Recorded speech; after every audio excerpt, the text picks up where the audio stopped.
Hello to you all. It is Wednesday, October 26th. It is the off season of the Boys of Summer podcast. I'm joined by my co-host Eric Follman. Eric, how are you doing on this wonderful Wednesday afternoon in October? Oh, I'm doing pretty good, man. Hey, we're gearing up for the World Series. That's coming up, but fantasy baseball season kind of ended a little bit ago, so it's kind of weird turning the clock back to baseball, but all for good reason. Gonna be a fun time. Heck yeah. It is a little weird to kind of look back. Phillies and Padres. Who saw it coming? Who do you have for your World Series prediction? Oh, that's tough. I'm hoping the Phillies. You know me, I'm a Schwarber guy. I'm a Harper guy, so I'm kind of it And was pulling Castellanos. and Castellanos, yeah, although he kind of had a really rough season, but overall, no, I'm really excited for I hope the Phillies win. I really do. Phillies we'll see what happens, but I'm hoping for them instead of the I cheating said Phillies Astros. Padre. I meant to say Phillies Astros. Oh, There you go. Yeah, yeah, Phillies sorry. Astros. But no, anything it would be kind of cool being an old Cubs fan. I know Dusty Baker kind of gets a bad rap. It would be kind of cool if he was able to get his first World Series and kind of go off into retirement. I do think he is the oldest manager. Well, I guess Tony La Russa was, but Yeah. Dusty Baker's right up there as the oldest manager in baseball. But that'd be kind of Not cool. But fired. no, When we were said not fired. true, yes. But other than that, I would say Phillies, Schwarber, Harper. They're a fun team. I'll go Philly. They certainly are, and I mean, how can you not hate the Astros? Yeah, all those motherfuckers, all those cheating bastards. seriously. Yeah, I also heard that Dusty Baker has made the playoffs with five different teams, five different franchises. Yeah, Something kind yeah. of wild. What kind of stood out to you about the kind of major storylines from this like MLB year? Before we get into the fantasy stuff, is there anything that kind of stood out to you this year in particular from this baseball season? I just think from a playoff perspective, I think it's amazing like how easily and how quick a season can end. I mean, you're talking 100 and these teams win 100 games and they are just ousted. I mean, look what the Phillies did. Look what the Padres did, just ousting these teams that these mega super lineup teams that can't be beat. And here they are losing in a 3-game series. Season done. Wait till next year. I mean, it just How many goes. playoff games did the Dodgers play? Yeah, I mean, Four? really, yeah. And they won how many regular season games? And it was all about they're the team to beat, Dave Roberts committing to a World Series. But I think it just goes to show, especially with that new format, that 3-game series format, which I think is really awesome. You got to just win 88, 89 to get in. Anything can happen. Yeah, and I'm all for parity. I mean, it's been proven time and time again. Anything can happen in the MLB season.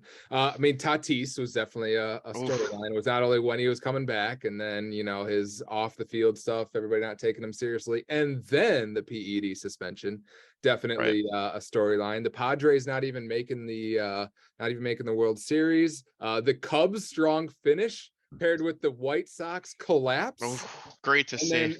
And then I think my favorite, while simultaneously being my least favorite storyline from this year, is MLB's incompetence with the fucking baseball.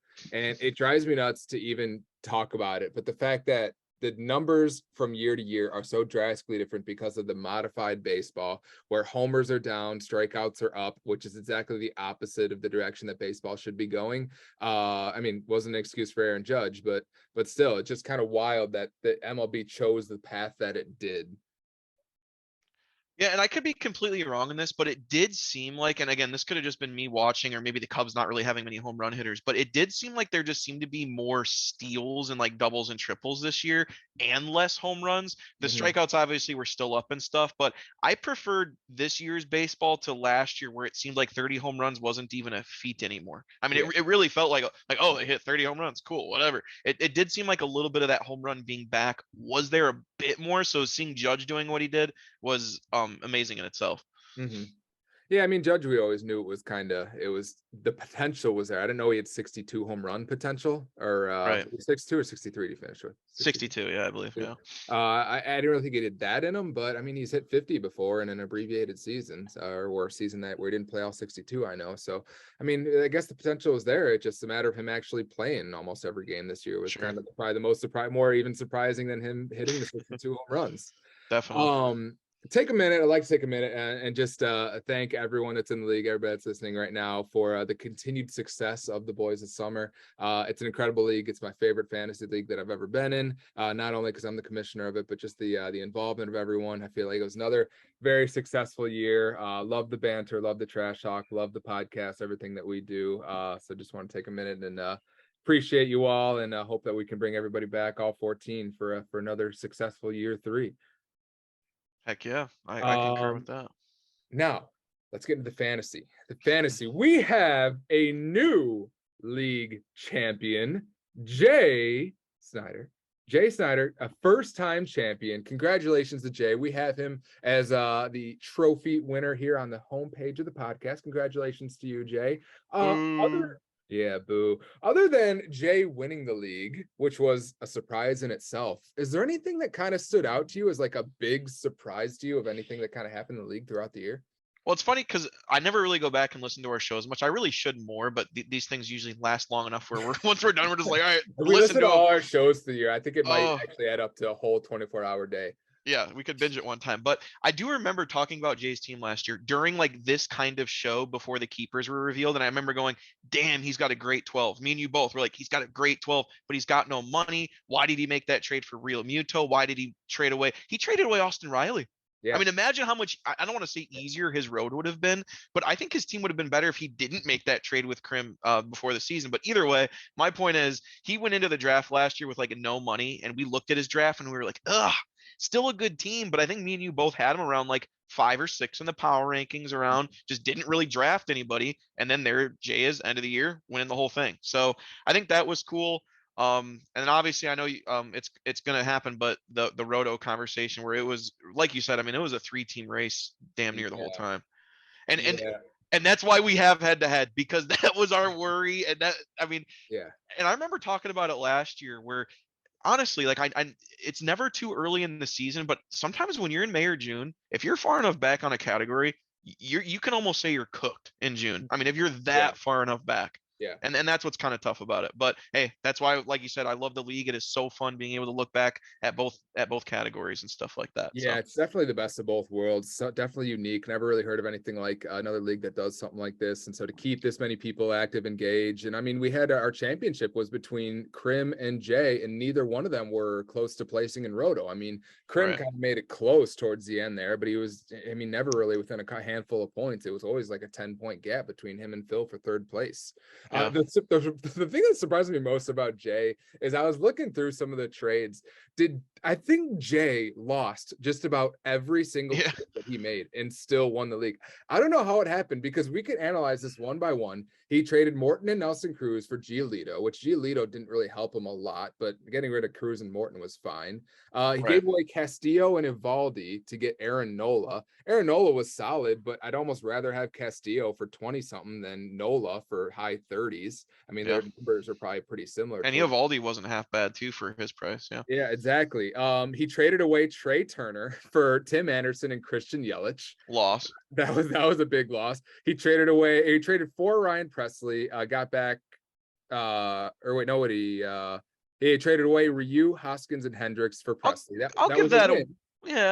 But he then traded away Presley and Austin Riley. Yeah, that was the Real Muto and Chapman. So 2 bargains. That's murder. For Real Muto and Chapman. Now, Real Muto may have been the sole reason why he won the league, given a catcher who did he have 20 steals, 80 runs? He was 22 home runs, 21 steals. It was huge, but the contract that went with him really hindered what he could do in the draft. Mancini, Blackburn, Gurriel, kind of negligible there. He gave away Gregory Soto and got back Andrew McCutchen. That was a loss. Gave away Tyler Anderson, Tim Anderson, John Gray, and Yadiel Hernandez just to get back Corey Seager. And then he made a Buxton trade where he got Buxton in a deal, who was basically hurt for most of the year, and traded away Bader and Haniger. Then towards the end of the year, he traded away Camilo Duvall and Alex Cobb for Lance Lynn. Arguably on some teams, two keepers right there. Exactly. And so it's like he basically lost almost every single trade that he made, and yet still won the league. And that goes to show his core 12. When he, like we said, when he went into the draft, his core 12 was pretty good. But I know that it is really crazy when you go back and look at it like that. That's kind of wild. Yeah. I think one of the other big surprises to me was definitely going to be Peter's collapse. Because that was rough. I mean, Peter did take second place in Roto, so he gets a cool $200, which is nice. Good for him. Good for you, Peter. I mean, that's good, But but we called this we called this happening. We called it happening the first year, and he's just like, I'll be fine. I'll do yeah, it. I'll be fine. And granted, he won more money than me. He did better yeah, than me, so I yeah, really can't say much. But like, it's one of we've said this before. Peter, we love your team, but this is the one problem that's wrong with it. And then he's just like, nah, dude, I'm good. And then that yeah, ends up being it. Yeah, yeah. Well, and he tried to address it at some point, but he too ended little, up too late. he traded away Spencer Strider at the exact wrong time, and Yeah. he got back Jock Peterson in that deal. I'm sure he's kicking himself a little bit on that one. But yeah, Now I we mean, were absolutely wrong in his rotation, though. Me and you both were not super huge fans of his rotation coming in, and he told us to eat crow, and we did because his correct. rotation was amazing. And those young guys did end up kind of, some of them panned out, some of them performed. But even look at where his rotation was at the end of the year. I mean, it was Yeah, Daniel Lynch, Quintana, Keller, Lazardo, Greinke were all in his rotation for the last lineup block of the year. So it's like, yeah. well, maybe he was trying to get some extra starts in there, turn the tides. I mean, I guess probably looking at it, I guess closely, and McClanahan, Cease, and Bassett on the bench. So those guys probably, because they weren't getting starts, are probably on the bench. But yeah, I think it just kind of ran out of gas towards the end. McClanahan wasn't as sharp towards the end of the year as he was throughout. He kind of battled his injury. We knew that he wasn't going to throw 200 innings this year. It just wasn't feasible. I mean, what's his name? Dylan Cease was obviously a huge shock. I mean, really, almost an MVP candidate, certainly a Cy Young candidate. I mentioned that one Um, preseason. I said that oh, Cease Kopech combo was going to be nice. Not so much the Kopech, but Cease was yeah, there. you did call the Cease one a little bit. I was a little skeptical, but I was shocked at the way he kind of got his whip down from he was at like a 1.3 something whip and got it to a 1.109. He was at 1.25 going into the year. So I was like, he can't really be an elite guy with a whip that high. So he decided to lower his whip by 15 points. And you know what's crazy though? Just to show how crazy baseball is, look how many quality starts he has. He had that good of a season. He had that many Ks, and half of his starts, half of them were considered a winner quality start. If that does not speak to modern day baseball, I Yeah, don't know what does. I mean, you- that's insane. you'd You said expect almost him to be a MVP lot level, which higher. I would agree with, Yeah. and he's got 16 quality starts. Yeah. I mean, what we've seen DeGrom years where he's had like 32 starts and Yeah, 27 quality starts out of like 32 starts or something like that. it's pretty nuts. I will also say this too, although we saw the collapse happened, it was like a long, prolonged collapse, but for how much we loved Chris's team, I feel bad for the guy because Chris's team that was rough. And honestly, when I was pre-show looking at keepers, I don't. We could save that for later, but I thought maybe some guys had some bad years, but it's looking a little rough over in Chris's parts. Yeah, I mean, the injury bug got him this year. The voodoo hex a little bit got the best of him. But I mean, if you look at a lot of his players, like they just all peaked early and just or some peaked early, like Tommy Edman and Patrick Wisdom, and some of them just kind of never really came around. I mean, Bo Bichette kind of caught fire towards the end, but JD Martinez never really kind of got his Oh, shit together. awful season for him. Yeah. I mean, a lot of his pitching staff was injured. I mean, when you lose Walker Bueller and Freddie Peralta, I mean, it's really hard to recover from two injuries from your two almost kind of aces, Right. at that point. So it's I knew it was kind of difficult for him to kind of overcome all of the injuries. We thought he had the depth, but the injury bug just kind of kept biting him, and guys just kind of stopped performing. And sometimes baseball can be kind of unpredictable like that. Just Hmm. kind of like any sport.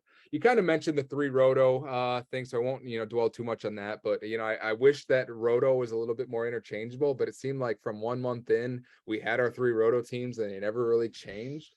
I don't know if that was those three teams are just that much better or just kind of more balanced. But I think the one thing that we need to look back at, and we'll talk about Peter's team a little bit, maybe I'll just kind of save it for then, but just like the way that teams are balanced is so important because Peter had such a great team, but his was so weighted in certain categories, which made him such a good head-to-head team. But when it came to Roto, he had huge leads in some Roto categories, and then he was middle of the pack in some others where he couldn't really make up that ground. Well, Kind of in like, my go ahead. Oh, go ahead. I was just gonna say my thing too is I agree with you, but I also think if you're gonna be so dominant at 6 or 7 categories, you just have to be average in another 3 or 4. Because when you looked at Phil's team at one point in the season, I mean, it literally when you looked at the offense, it was 14 points, 14 points, 14 points, 13, 14, 13. And there's how many? There's 6 offensive categories, five, right? There's 5 offensive categories. If you're getting 65, 66 points from offense, all you got to do is make half of that, and you're cashing in roto in the pitching. I mean, 112. I guess. Well, was the here's cutoff. what I'll say. Here's what I'll say. Towards the end of the season, maybe not, but this exact thing happened last year. From Mhm. April to August, the top three teams were not that high of points, and it was not 4, 5, 6, 7 that like 4, 5, 6 were not in 90 points either. I think some teams when they're out of it, obviously they're not setting their lineups as much, and I think the points start rising those last few weeks of the season. Yeah, I mean it's definitely interesting, and I mean for the winner, the roto winner myself, not to toot my own horn, but my lowest category was 10, and that was stolen bases. So I mean, I was fourth place was my lowest category, and that's what it took for me to kind of win the roto. Now maybe if I was still like seventh or sixth, I still would have won because I did end up winning roto by 7.5 points there, which was kind of a nice gap. Hashtag mind the gap there.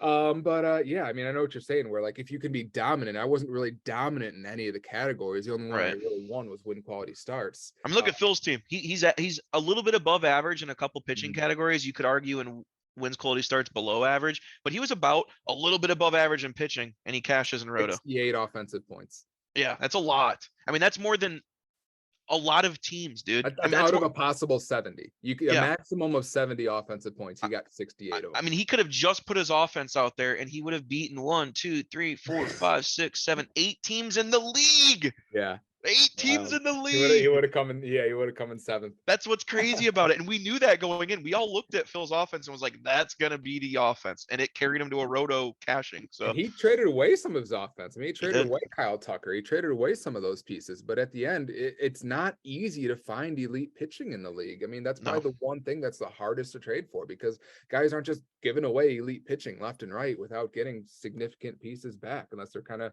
looking to overturn their teams altogether. Right. And there's Bryce, Tyler, and Chad sitting at the bottom. That's not unusual for fantasy season, but we'll see if it turns Water, around. grass is still green, water's still wet, and Oh man.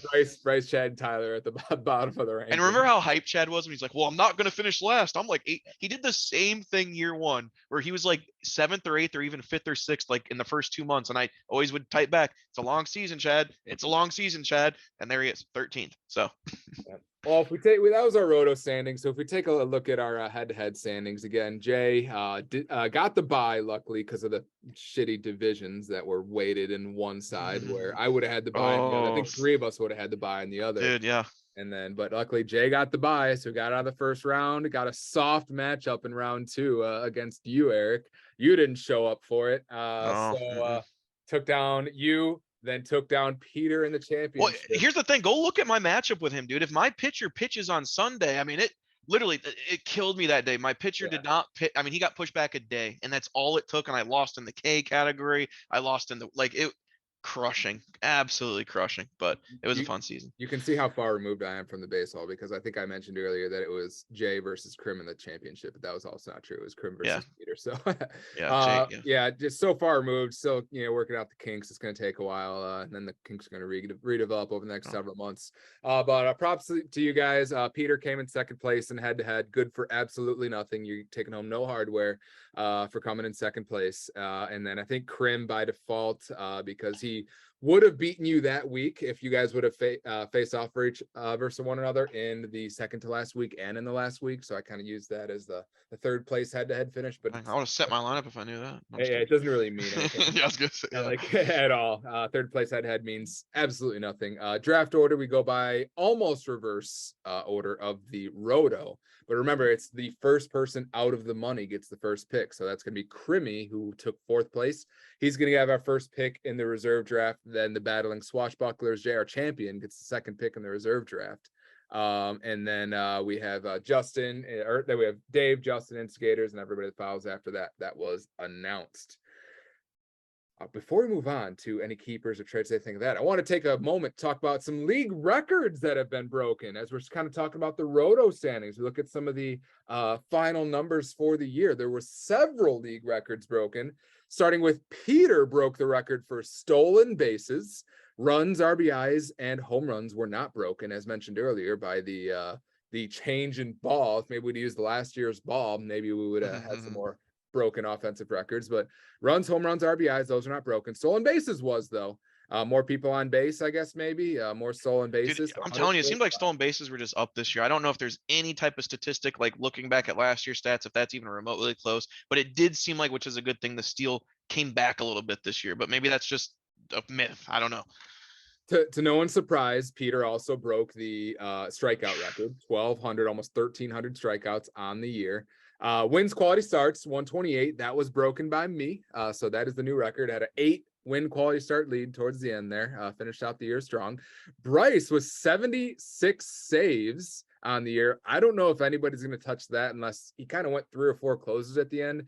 Unless somebody wants to do that for like an entire year and try and go for like win or go for ERA, whip, and Should you be saves. proud of the most saves when your strikeouts are that?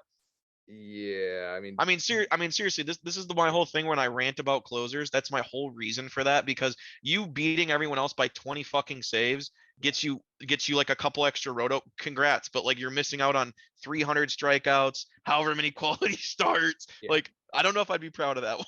Yeah, ideally you want to be like top 5 and wins, quality starts, and saves. You don't have to be first, just like don't be last and kind of Yes. either one of Don't them. kill yourself. Yeah.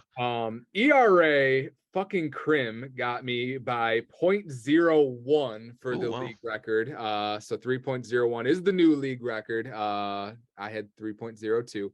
And whip was also the new record, also made by Crim at 1.091. I think Peter had it for almost all the year and then kind of pissed it away towards the Wait, end. so you're saying that Crim's rotation, the one that I said after the draft, I said he did the best job drafting a rotation out of everyone that had to fill their rotations, and you called me crazy. You're saying he led in those categories? He also traded for Justin Verlander, so that does help. He didn't have that. He didn't have him at the time. I think he also traded for Pablo Lopez. That helped. The rotation that he drafted was not the rotation that it was good. I do have to eat some crow, but I'll have to do that a little bit later on some of the guys that pitched a lot more innings than I thought they would. But that I think my time to come roast has to be more of a bigger deal about how wrong I was about all that. That might have to come at another time. And then we had a new record for most roto points, 123 by myself. Yeah. Dirt off the shoulder a little bit. Simultaneously, we have a record that I don't know will ever be broken for least amount of roto points at 26.5 roto points. Oh, you tried raising a flag from about a couple months in. You tried your best, but that was oh man, that was rough. I tried to uplift him. Surprisingly, 8.5 points and wins, quality starts, but then after that, 4 was his next best category. Oh, that's rough. Get 26.5. So that's the league records. Let's go to the waiver wire throughout the year. There were definitely some interesting waiver wire acquisitions. There always is. Guys that kind of slipped through the cracks at the draft, guys that end up on waivers. So the guys that were on waivers, what I'm gonna do is I'm gonna turn to all the C contracts. I'm gonna go to the players here. And so here are all of our players sorted kind of by score. Let's go all. Oh, this is not gonna tell me what I wanted to. We're gonna go to this one. Sorry. Okay, here are the players kind of sorted by score of the most impactful players throughout the year that had that kind of had the most impact for teams. What names here do you see that kind of stood out as the guys that were all the C contracts, so guys that weren't drafted, that are really kind of changed the format of the league or changed that kind of outlook of the league? Obviously the one that I picked up a few days in was going to be the one that kind of was the big one for me. Kyle Wright, honestly, probably with how awful, I don't want to say awful, but with how average my season started just overall in terms of the season, Kyle Wright, I would argue, saved my season in a lot of ways because it was not looking good for me at all with having Barrios and some of those other starters, Severino, I'm getting hurt. So Kyle Wright really saved me, and I just wish I drafted him and not picked him up 2 days into the season. Yeah, I wish you would have drafted Pivetta instead, but that's okay. Yeah. Or picked up Pivetta instead. So yeah, with Kyle Wright, I think he's the one here. I mean, you could argue Martin Perez, but unfortunately, Martin Perez wasn't on too many relevant teams. Kind of got passed around to some of the bottom feeding teams.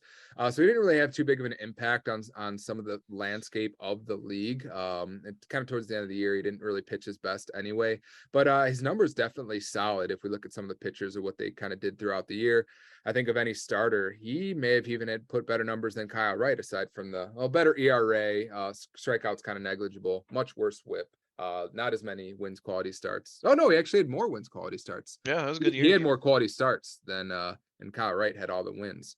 So kind of tick for tat, kind of almost neck and Mhm. neck, Perez and Kyle right there. But I mean, you were a more relevant team than the owner of Martin Perez. Hitters wise, there wasn't as many as there were last year. I mean, last year we had Carlos Rodon was a big one, and Cedric Mullins was another big one. I don't think we had one of that magnitude, but Christian Walker was definitely solid, and Brandon Drury had his time. Rowdy Tellez was another one, and I picked up Michael Harris and then gave him to Tyler as a throw in. And I don't know why, because he fucking went off after I traded him. And so that was definitely a surprise. He's definitely going to go for a pretty penny in a next year's auction. Are Yeah, there I any think guys, any of these C contracts as we look at these? These will be our for sure free agents next year that you think are going to go for kind of the Michael biggest Harris, man. coin? Michael Harris is gonna go for a lot of fucking money next year, dude. He's I mean, gonna, he's the Cedric prediction? Mullen. What's that? Prediction? I mean, he's the Cedric Mullins of this draft, and I would put money that I would expect him to repeat what he did this year more than Mullins did, and I think Mullins kind of proved that. And I'm not even saying Mullins wasn't worth his price. Me and you both thought he went cheaper than we thought he was going to go. He was Mhm. 32. We were both thinking in the 40s, but Michael Harris is going to go for. I think based on those names I'm seeing right there, I don't think it's all that close that he is the number one name on that list. Yeah, I would have to agree, but as we'll talk about in a little Taylor bit, Ward. I Taylor don't Ward's think another these are one, the but only names that are going to be there, sure.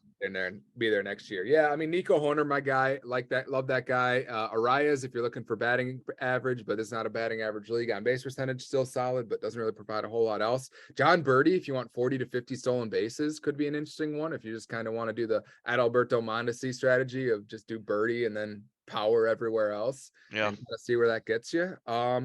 Some interesting names, but not a whole lot to get excited about. Pitching, there's always breakout pitchers. So, I mean, there's several pitchers that we can look at that, are going to have solid years next year that will be available. It's just a matter of picking the right one. I mean, Verlander was a free agent going into this year. McClanahan was a free agent last year. And I mean, there's definitely going to be intriguing names and guys that break DeGrom out. was too. Wasn't DeGrom the surprise one right Yep. before the draft last year? So Uh-huh. Well, that's because he got hurt in spring training and was shut down right. the first couple weeks. So he got thrown back, I think, by either me or Tyler. I traded him to Tyler and he got thrown back by Tyler. In the big Tatis DeGrom trade of the offseason that neither one of us got to keep those players. What a stupid trade by not a stupid trade, but a stupid outcome of what that ended up being. Gotta love it. All right, so those are going to be some of the free agents. Other than that, not a whole lot super impactful. Ward had a really good, as you mentioned, start of the year, but kind of tailed off towards the end. And then the closers. I mean, there's closers every year that kind of crop up. Yeah. Everyone's Um, kryptonite. we have a minute and 30 seconds left here until we get cut off. So before we get to our kind of trades of the year, I'm going to go ahead and stop us right here. And then we're going to kind of pick it up on the other side. Sounds good. And we're back. Let's get into my favorite segments, my favorite thing about fantasy sports, the trades. We had our fair share of trades, as we always do. Hundreds of them, it feels like. I feel like it was at least 50. I think it was at least 50 to 75 trades throughout the year. Some of them had varying impacts, some more impactful than others. There weren't any that I feel like really changed the landscape of the league. I mean, there were some in the offseason. I mean, the Austin Riley trade definitely kind of changed how the kind of draft went for both Jay and for Krim. I mean, the DeGrom Tatis trade, the Tatis for Yu Darvish and Arenado trade was maybe like kind of the final push that my team needed to kind of put it over the top. We had a Mike Trout trade. We had a Mookie Betts trade. I mean, just about every single person in this league got traded at some point. That 3-team trade I think was a really, really big one. There was a 12-man 3-team trade that was kind of wild.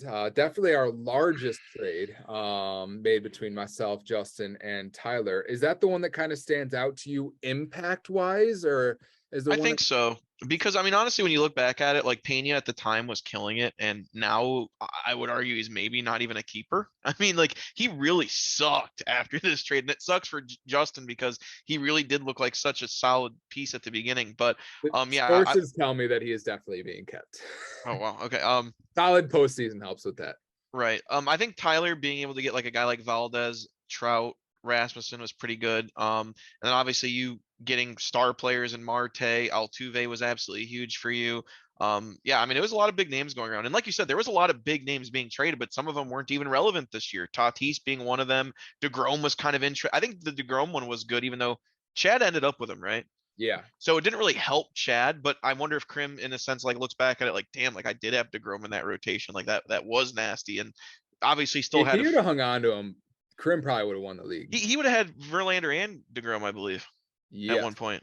I mean, Uh-huh. that would have been ridiculous. I mean, he traded for Martin Perez, Franmil Reyes, Jack Flaherty, and Brendan Rodgers. So I think none of them would have been as impactful as DeGrom would have been No, towards the stretch, the stretch run there. definitely not. Um, yeah, and I mean, like even going back to that kind of that big trade, if I get back to it, some of the even the players that were involved, it seems like it was still kind of almost an even trade all around. I even feel like I kind of got the butt end of the deal on that. I mean, Justin got solid guys in Pena. I got Altuve and Marte, which were okay. Marte kind of got hurt towards the end and didn't really have as good a year as I was expecting, especially in the stolen base category, like I needed him to. But Justin was able to turn Tyler Anderson into some assets. Tyler was able to turn Michael Harris into some assets. Michael Harris's production was probably matched Altuve's towards the final stretch there, and to give up Framber Valdez and giving up Christian Walker, who I ended up getting back, was kind of some big pieces. I gave away a lot of solid pieces that helped those teams. Ty France, Christian Walker, Framber Valdez, Michael Harris were all guys that I gave away in that deal that were super impactful. Most of those guys going to be keepers next year. And I mean, I guess Altuve definitely played solid, which was good, but I think it was kind of every team got what they needed, one of those rare kind of almost 3-team wins almost. So kind of cool how some of those trades can work out. Anything else that's kind of standing out for you from the trade screen? I mean, we've kind of reacted to pretty much all these trades at one point Yeah. throughout the year. Anything else that you kind of want to point out? Not too much. Like I said, I didn't really browse through them before the show, so I can't really say for sure. But I mean, it's definitely fun having an active league that always keeps the wire interesting. And I think it's also fun that when we do get closer to the deadline, you do see some teams kind of selling off a little bit, but it's kind of cool to see like what they're willing to give up, what they're not willing to give up. But I it's fun. was I was definitely disappointed in some of the teams that could have sold more that were definitely out of it, that just kind of hung on for too long until Yeah. either all the assets were gone, like the contending teams didn't have any more assets to give, or also simultaneously they just didn't feel like giving up some of their pieces. Hmm. There were a few that I'd like to circle back to. Would you like to circle back to the Robbie Ray Ketel Marte trade?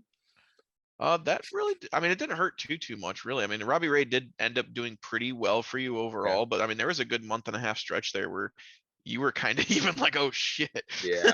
Ketel But Marte, he's a good hitter in stretches, but he kind of battled some injuries and yeah, I mean, just I'm not keeping throughout the year. Marte. You would Yeah. probably keep Ray, so in that case, 100%. And especially the fact that I feel like I was missing some Ks in the playoffs at the end, which kind of hurt me a little bit. But I I had worse trades. It wasn't the worst of them. The actually, what I think actually the trade of the year is, you can call it the trade of the year, the swindle of the year, it was actually a 1-for-1 trade. And maybe you remember it, maybe you don't. Very early in the year, it was actually involved my favorite owner, the sleeper himself, Tyler. Oh. Tyler trading away Gallegos and getting Nestor Cortez at Yeah, $2. that was huge, and that was an early season one too, where kind of like in a fantasy football sense, do you buy what's happening early? And I remember having that conversation with Krim, like, okay, Nestor's doing this. I'm like, but what if he is the real deal? He's young, nobody knows. What if he is the real deal? And Krim's like, need a closer. Presley was hurt, so he just kind of like pulled the trigger on it. But yeah, that was a huge one. Yeah. The one that gets me that really, I mean, anyone can say the what ifs about trade offers, but I know I've told you this before. December or January, your dad offered me a Judge for Robbie Ray straight Yeah. up, and Yeah. that kills me to this Yeah. day. Not that Ray, like you said, not that Ray even had a bad year. Yeah. At $11, probably a Yeah. keeper, right? With what Yeah. he was able to do, maybe. I don't know how you think. You have different ways of thinking, but Mm. for Judge, and it was Judge for Ray straight up, and I literally did the whole, not a lot of pitching in this draft. He just won Yep. the Cy Young. I'm good, and I Yep. was just like, Exactly. fuck. Yeah. That could have changed things for you, especially considering the 5 categories that you get from Aaron Oh, Judge. good What lord. some of the funny ones that I kind of want to circle around to are, first off, the one that we really criticized Chad and my dad for, the one we were so critical of Chad. It was like let me pull it up. It was the Brendan Rodgers. Oh, oh no, it was let's search. Let's see here. Oh, wait, is it not showing up? Oh, maybe it was. Oh no, here it is. Yeah, he traded Chad traded for Brendan Rodgers, Eddie Rosario, Mitch Garver, and Kyle Hendricks, and he traded away Grandal, Plesac, and Whit Merrifield. We're all looking at that like, what the hell, Chad? You gave up Grandal and Whit Merrifield and Plesac, you got back nothing. But literally all 7 of those guys ended up pretty much I was being. about to say, like, I'm looking at those names right now, and I don't think any of those guys were like relevant this year at Brendan all. Rodgers was okay, but I don't think you keep him at No. that point. So that was the one where we were like so critical of it, and it ended up being like so negligible. Another one that was interesting was the Jorge Lopez for Joe Barlow between me and my dad, where at the time Barlow wasn't the closer. I traded for him. He became the closer, and it was like, why would Phil trade for a C closer? He gave away Barlow, who was an A closer. Like, what was he thinking? And then like a month later, it flip-flopped twice. Yeah. Back where Jorge Lopez was the closer and Barlow wasn't. Gotta love closers. So yeah, that's kind of the closer carousel. And I think one of the other big ones would have been the Cedric Mullins, John Birdie, and Logan Webb for Flaherty, Chisholm, and Moreno. That was the move that Krim made, where Krim added Birdie, Mullins, and Logan Webb, where I thought it's over. Like, Krim threw the pieces. He gave up Chisholm, Flaherty, and Moreno. He put the chips at the center of the table, and Krim now has the best team in the league. And as we found out, Krim didn't take home any cashish this year, so I thought it would be more impactful, but again, I mean, it was a pretty. I mean, Jazz, I think, got hurt right after that, and then it Flaherty was right obviously after did. he got hurt, so that's why he Okay. made the deal. That makes sense, because I was gonna say overall, I mean, I would still think that was a win for Krim, but obviously he didn't win anything from it. But So let's take a look at now. We went over the free agents that are going to be for sure free agents, but what we can do now is we can take a look at the players that could be free agents next year, based on maybe some elevated salaries. So I'm going to pull up the salary list of like what all of our top salaries are for this year. Let's see here. All players, sort by salary. Starting with Juan Soto. I don't think Juan Soto gets kept. That's courtesy of me. I can tell you right now, I'm not keeping Juan Soto. If you want Juan Soto, you can come and get him. You can have him. I mean, you got Acuna at 54. You got Trout 50, Mookie 51, Garrett Cole 49, Trey Turner 46, Shane Bieber 45, Bryce Harper 45, Freddie Freeman 44. I don't think a lot of these guys should be kept, you're but crazy. you disagree. And Yes. You, of all people, own 2 of these guys that are over $50. Yeah. Mike Trout at 50, Mookie Betts at 51. You have been on record saying that you will for sure keep them. Are you sticking to it? Yeah. I mean, unless for some reason they'd get traded, but yeah, they're 100% being kept. They're 2 of the best players in baseball. Why wouldn't you? $50 is a lot of money, and you're tying But here's the thing. for Yes, 2 players, and you have 16 other roster spots to fill. That's fine, but like, we go into the draft, say you have 12 keepers, okay? And some of these teams don't, which we know. But if you go into the draft with 12 keepers, that means you're drafting 6 players. If I go in with $50, I can spend $20 on a player that I like, which a $20 player you would consider to be a pretty decent price for a player, and then I have $30 extra to finish 5 spots. So that's $5 or $6 players. If I like my team enough, if I like my 12, which if you guys didn't know last year, the 3 best teams that finished with the 3 best teams had 12 really good keepers last year. They didn't draft 8 of them. Okay. So my thing is, if you have good players, keep the good players. Draft. That's what I'm saying. So why not keep them so I throw back Betts and Trout for what? We see what's available. I mean, for what am I throwing them back for? To save $8 to maybe not have that player? Like, to me, it just doesn't make sense. You think Trout goes for less than 40? No. But why on earth would you keep Trout if you're not going to pay more than 50 for him next year? You think he goes for more than 50 if you throw him back? No, but my point is, okay, so why keep him then? If you could throw him back and get him back on an A contract for 47, why the hell would you keep him? Well, first off, I don't think it's if Trout's a big enough piece on my team where like I'm looking at Trout as being on my team, if I throw him back and I for some reason don't get him, then that's a huge factor to it. Okay, I mean, so you run the risk of maybe you get him for 45, but maybe you have to pay a few extra dollars, 55. The $5 you just said is not going to kill you. So exactly. So why But not? the keeper spot is valuable. Maybe there's a $1 guy you could have kept instead of keeping the Yeah, $51 but guy. I think sometimes we look at the keepers too much. Like we look at sometimes like the $3 guys versus the $8 guys and the $4 guys versus the $9. We're not talking about good players. I mean, a lot of the times we're not. We're right here. We're talking about Mookie Betts and Mike fucking Trout. If they play 150 games next year, which is a big if sometimes with those guys, if both of them play 150 games next year, it's guaranteed that I'm going to be one of the best offenses just having those two guys in my lineup. Like I mean, Trout that's hasn't played 150 games since 2016. but look at Trout's fantasy season and tell me that even still with the amount of games he played, seriously, with the amount of games he played, that's still not worth like a $35-$40 contract. Yeah, it's damn impressive. Because I mean, as I've always argued, the Buxton theory. I mean, you Yes. get Mike Trout, 40 home runs, 80 RBIs, 85 runs scored, and his ridiculous on base percentage. Well, 369 wasn't kind of below his career norms. Sure. Way below actually. What's his career? Does his Probably career four. average Yeah. is 415, and he had a 369 on base percentage last year. But you get those stats. But then when Trout goes on the IL, then you Sure. get whatever the stats are. If you get a guy, if Trout goes on the IL for 2 weeks and you get a guy that hits 3 home runs in that time, technically it's like Mike Trout. So your reserve guys. So what's that? So the guys you get in the reserve draft. That's what I'm Yeah, saying. If you're going to essentially. spend money on guys, spend money on guys. Like get guys that you want. It's almost like the whole mindset in the NFL draft. If you like a guy enough, go get him.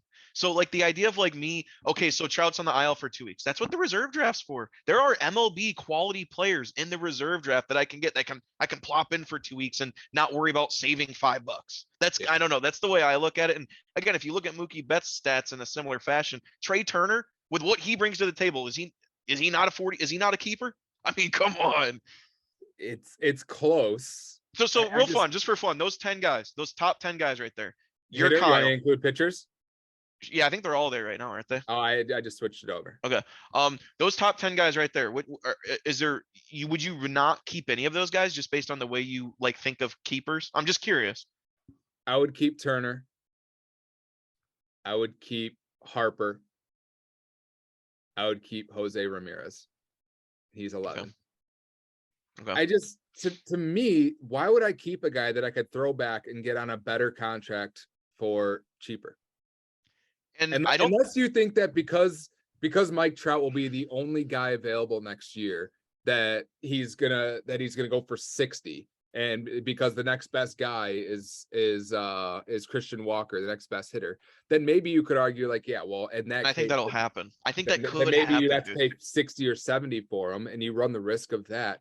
But I mean, Tatis only went for 39 last year. Shouldn't he have Why? gone for 50 or 60? No, because he missed half and you guys knew he was missing half the year. That's why he went. Yeah. You paid 40 knowing he was missing half the year. So how can you blame someone for spending 50? I mean, I was able to turn Tatis into Okay, but that's not what we're talking about. and Darvish. That's not what we're talking about, though. But my thing is like honestly, if especially, and I don't know, we haven't really dove into this yet, but this is gonna, and I'm sure we're gonna talk about this as more and more shows come on. This is an interesting year for the draft because this is year 3. This is when a lot of these C guys that have been on teams for 3 years, that have been on rosters for 3 years, are going to get thrown back into next year. And without really trying to reveal draft strategies at all, I'm going in with almost no money in next year's draft because I know if any year is the year to hit on low contract $1 to $5 guys, it is this year because you want to go into that draft next year with a fucking bankroll because there's going to be that many guys getting thrown back next year. So I mean that's the way I'm looking at it. I'm taking the J approach this year. I'm gonna have $45 heading into the draft, and I'm gonna try to just find a few gems. Well, if we sort this by hitters, let's see here. Of the top 14 hitters, 13 of them will be available next year. And I'm assuming that's the same thing for pitchers, with the exceptions of like Verlander, McClanahan, and some of those guys. Next year, meaning after next year, correct? Yeah, after this year, so after next year, however you kind of want to put it. So in 2024, these guys are going to be available. Boom. Yeah. You're going to want money to spend this year. And I think you're right. And I think the $5 thing with everything going up is kind of an interesting wrinkle for this year too, because teams that kind of had their 12 keepers from last year that are kind of keeping their same 12 keepers, their budget's going to be a lot tighter this year. I mean, so if you're keeping 12 C contracts that were Bs last year, that's an extra $60 of salary you're carrying into the draft. So that's why I'm shocked. Like a team like yours, like I don't know how many keepers you think you have, but you clearly won Roto. You had the best team. Okay, let's just say that. why wouldn't you try to keep that team almost fully intact? I mean, knowing you, you're probably thinking, I'm gonna okay, try. I can try to move this here and move that there, but I think you have more than 12 keepers. You just don't have the money to do it, which was kind of a similar situation you were in last year. But it's like, if your team's that good, there's 18 roster spots. If your team's that good with 12, just try to fill it out. Yeah, You know what I mean? Let's try to fill it out. that's always the goal. Keep the Yeah. 12 best players at the 12 cheapest prices and kind of go from there. Yeah. All right, so definitely some interesting names. I mean, like as I go through this, I mean, I'll be kind of honest about what I feel like. I feel like Soto should be a free agent. I think Acuna, Betts, Trout should all be free agents. I think that Freddie Freeman for 44 is close, but he'll probably be kept. I think Kyle Tucker should not be kept. Francisco Lindor, Trevor Story, Cabrian Hayes, Oh, you're high. O'Neill, You're crazy, Corey dude. Seager, Nolan Arenado, Bo Bichette, all these guys. Okay, Kyle Tucker. Tell me why you wouldn't. Tell me why you wouldn't keep. Tell me why you wouldn't keep Kyle Tucker. Because why would Kyle Tucker go for any more than 40 in the draft? Dude, where's his numbers? They were up there. Let's see him. Let's see. Right there, right above Lindor. Okay. Oh, there we go. Okay. You're talking almost a 30-30 guy, dude. Right? Yeah. You're talking 100 ribbies, 30 home runs, almost 30 steals. Runs, you could argue maybe a bit low for that price. OBP, but I mean, you're talking a 30-30. My interpretation, okay, go ahead. He's basically last year's Cedric Mullins. Oh, no, better than that. Mullins didn't have anywhere close to 100 RBIs. Mullins was a 30-30 guy going into last year. True, but he didn't have anywhere close to 100 RBIs. That's like Altuve. Altuve is a good player. How many RBIs did he have for you? He had 57 RBIs. True. So, so Mullins okay. is a 34. How about this one? You said you would keep Harper over Betts. Yes. Why? Because Harper is $6 cheaper. And so you're basically looking at it like you would throw Betts in because he's $6 more. That's what I'm saying. You're like playing with like a few dollars here. Like that to me, that's not worth throwing a guy back in. If you have a good player. Bryce Harper is a 5 category with huge on base percentage. And I completely agree. And here's my thing: when I made that trade with Justin at the end of the year, I traded Harper and injured Harper for Betts. Didn't think Harper was going to come back in the playoffs on time. If I could have, I probably would prefer Harper over Betts. I agree with you. But to tell me that Betts pretty much played 150 games last year, to tell me again he's not damn near a 5+ category player. The runs probably close to league leading, home runs, RBIs, 13 steals. Would you not consider that? I mean, he's a solid player. He's a top 10 player. So $5 is the difference. But why would I keep Mookie Betts when I could get him back for $51? If you think you could, sure. It doesn't make sense. But then with what we talked about happening in next year's draft, where you want to come in with money, do you not want to go in next year's draft with $250 or go, to spend it one way or another, whether you keep it or whether you spend it. So with all those players being back, would you rather him on an A contract or as a free agent? But that's my thing. That's my thing. If I throw Betts back in, okay, let's pretend I get him for 50 because there's not going to be many great players, so someone might spend 50 on him. So I get him for 50 with all of those players going in the draft next year, all of those great players. How do you know not sending him in back next year, you don't get him for 40? It's possible. Maybe you do. What I'm saying. Maybe you throw him back again. Advice: keep your good players. If you have good players, keep them. Don't send them back in trying to save $3. That's what Eric wants you guys to think, because Eric wants to be better. He wants you to keep overpriced players so that way it's less money for you and more money for him, and everybody else is cheaper. That's what he wants. Oh man, so he's telling you guys, and there's a reason why he's telling you. He's manipulating you. See, I would argue I have your guys' back. I would agree with you almost on the Soto one. And I'm not just saying that because he's your player, and it's not like he didn't put up great numbers, but I would argue the home runs and the RBIs weren't quite there, and he still played almost a full season. Now, that's not saying he's not going to be a 40 home run, 120 RBI guy, but I do see where the $54 mark for Soto, you could see, oh, that's a lot. Would you keep Garrett Cole for 49?